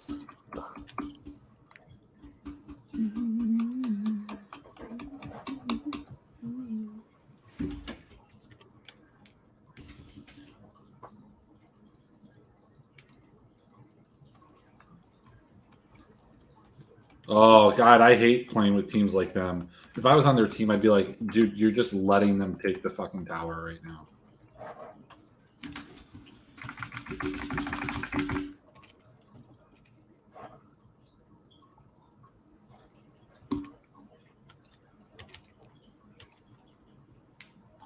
I'm gonna be honest. I thought that turret was already down.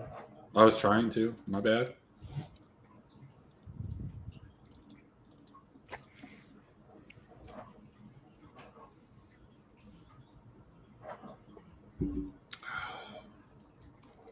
We've got 2 we can use. Wait, John.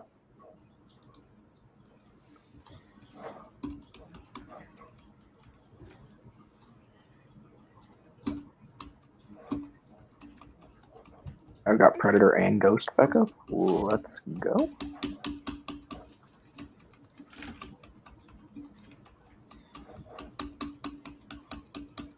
Has this fiddle even ulted this game? I don't think so.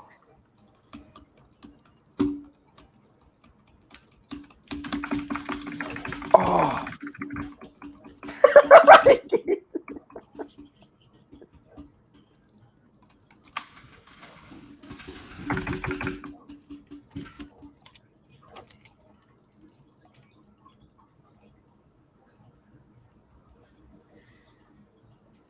Yurt.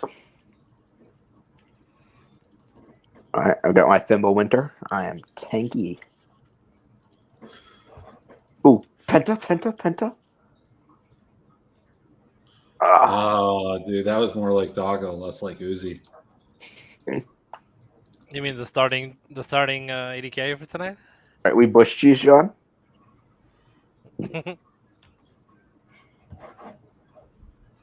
I just don't know if you have the mechanics for it, Bear. What mechanics do you have against Varus when I'm at 10% HP? Hope would never. That Samira would have got it.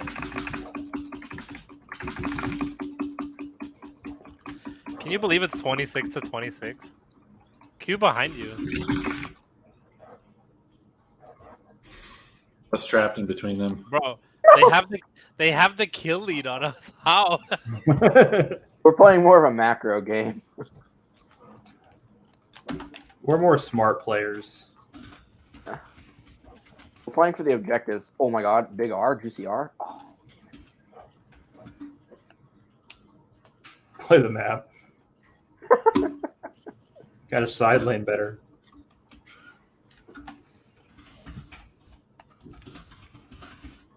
I'm about to be speedy as shit.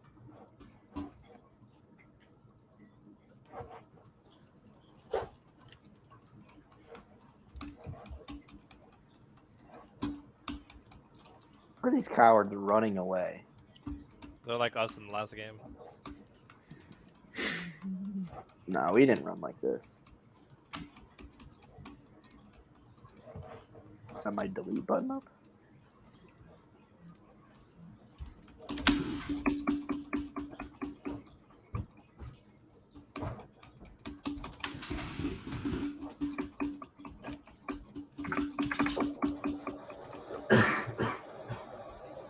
You're taking tower aggro, Emmerich. Both towers. That was a double aggro. I know my role, dude. I was a carry last game, and I don't have to do anything this game. Actually, like I just run around, throw axes. It doesn't. Nothing I do matters.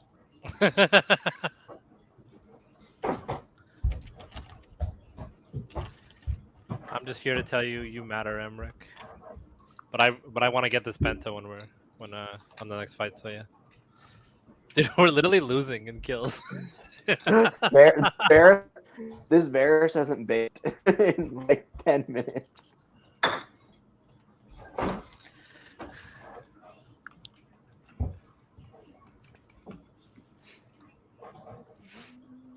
Yo, more, don't fight. No. We fight. Hey, look at this hard win. Oh, Wow, Labro off. What a beast. Triple kill Olaf. Come on. Come in. I love when somebody hits me with a snowball and it's like, come on, just do it. I'm like 10% health. You totally should, Bitch. actually.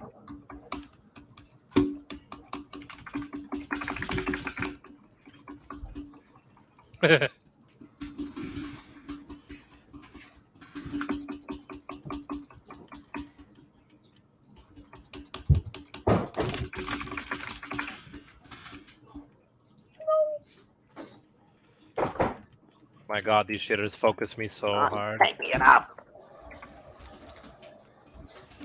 I'm close.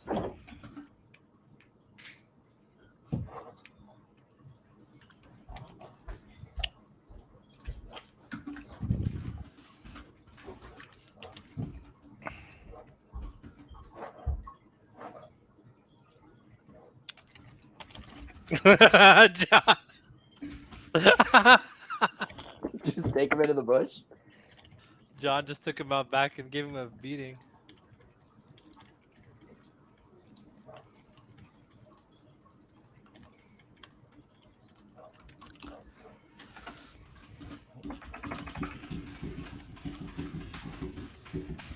Rick's talking shit. I can hear him pounding in the Wait, did he go here again? Just standing angrily. wrecked.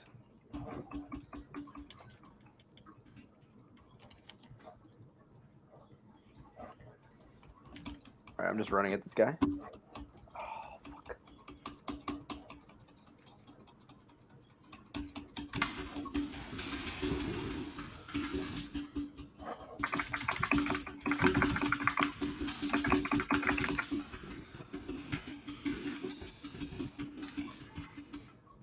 Alright.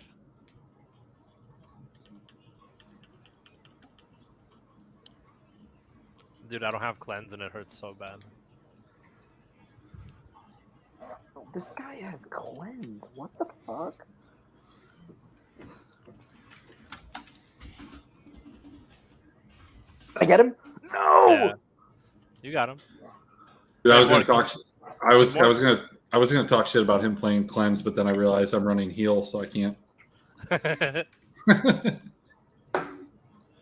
They still have more kills than us.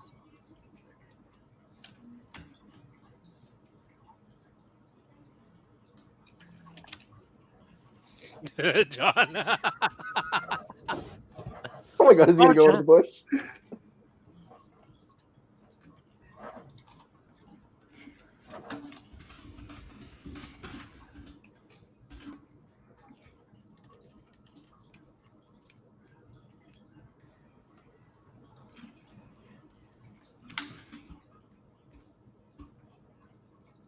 We need to make an example out of these guys. Oh, baited Emmerich. Let's go. All No right, cooldown. I'm in this shit.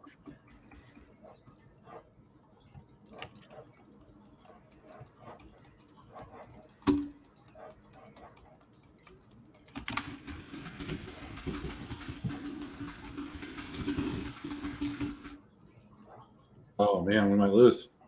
Nah. I know. Oh my god. Here it comes.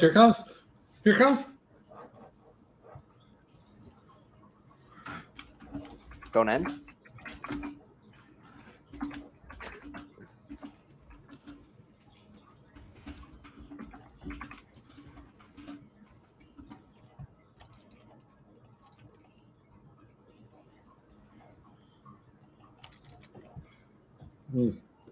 You guys just want to just execute ourselves all the way through? Like, just literally don't end.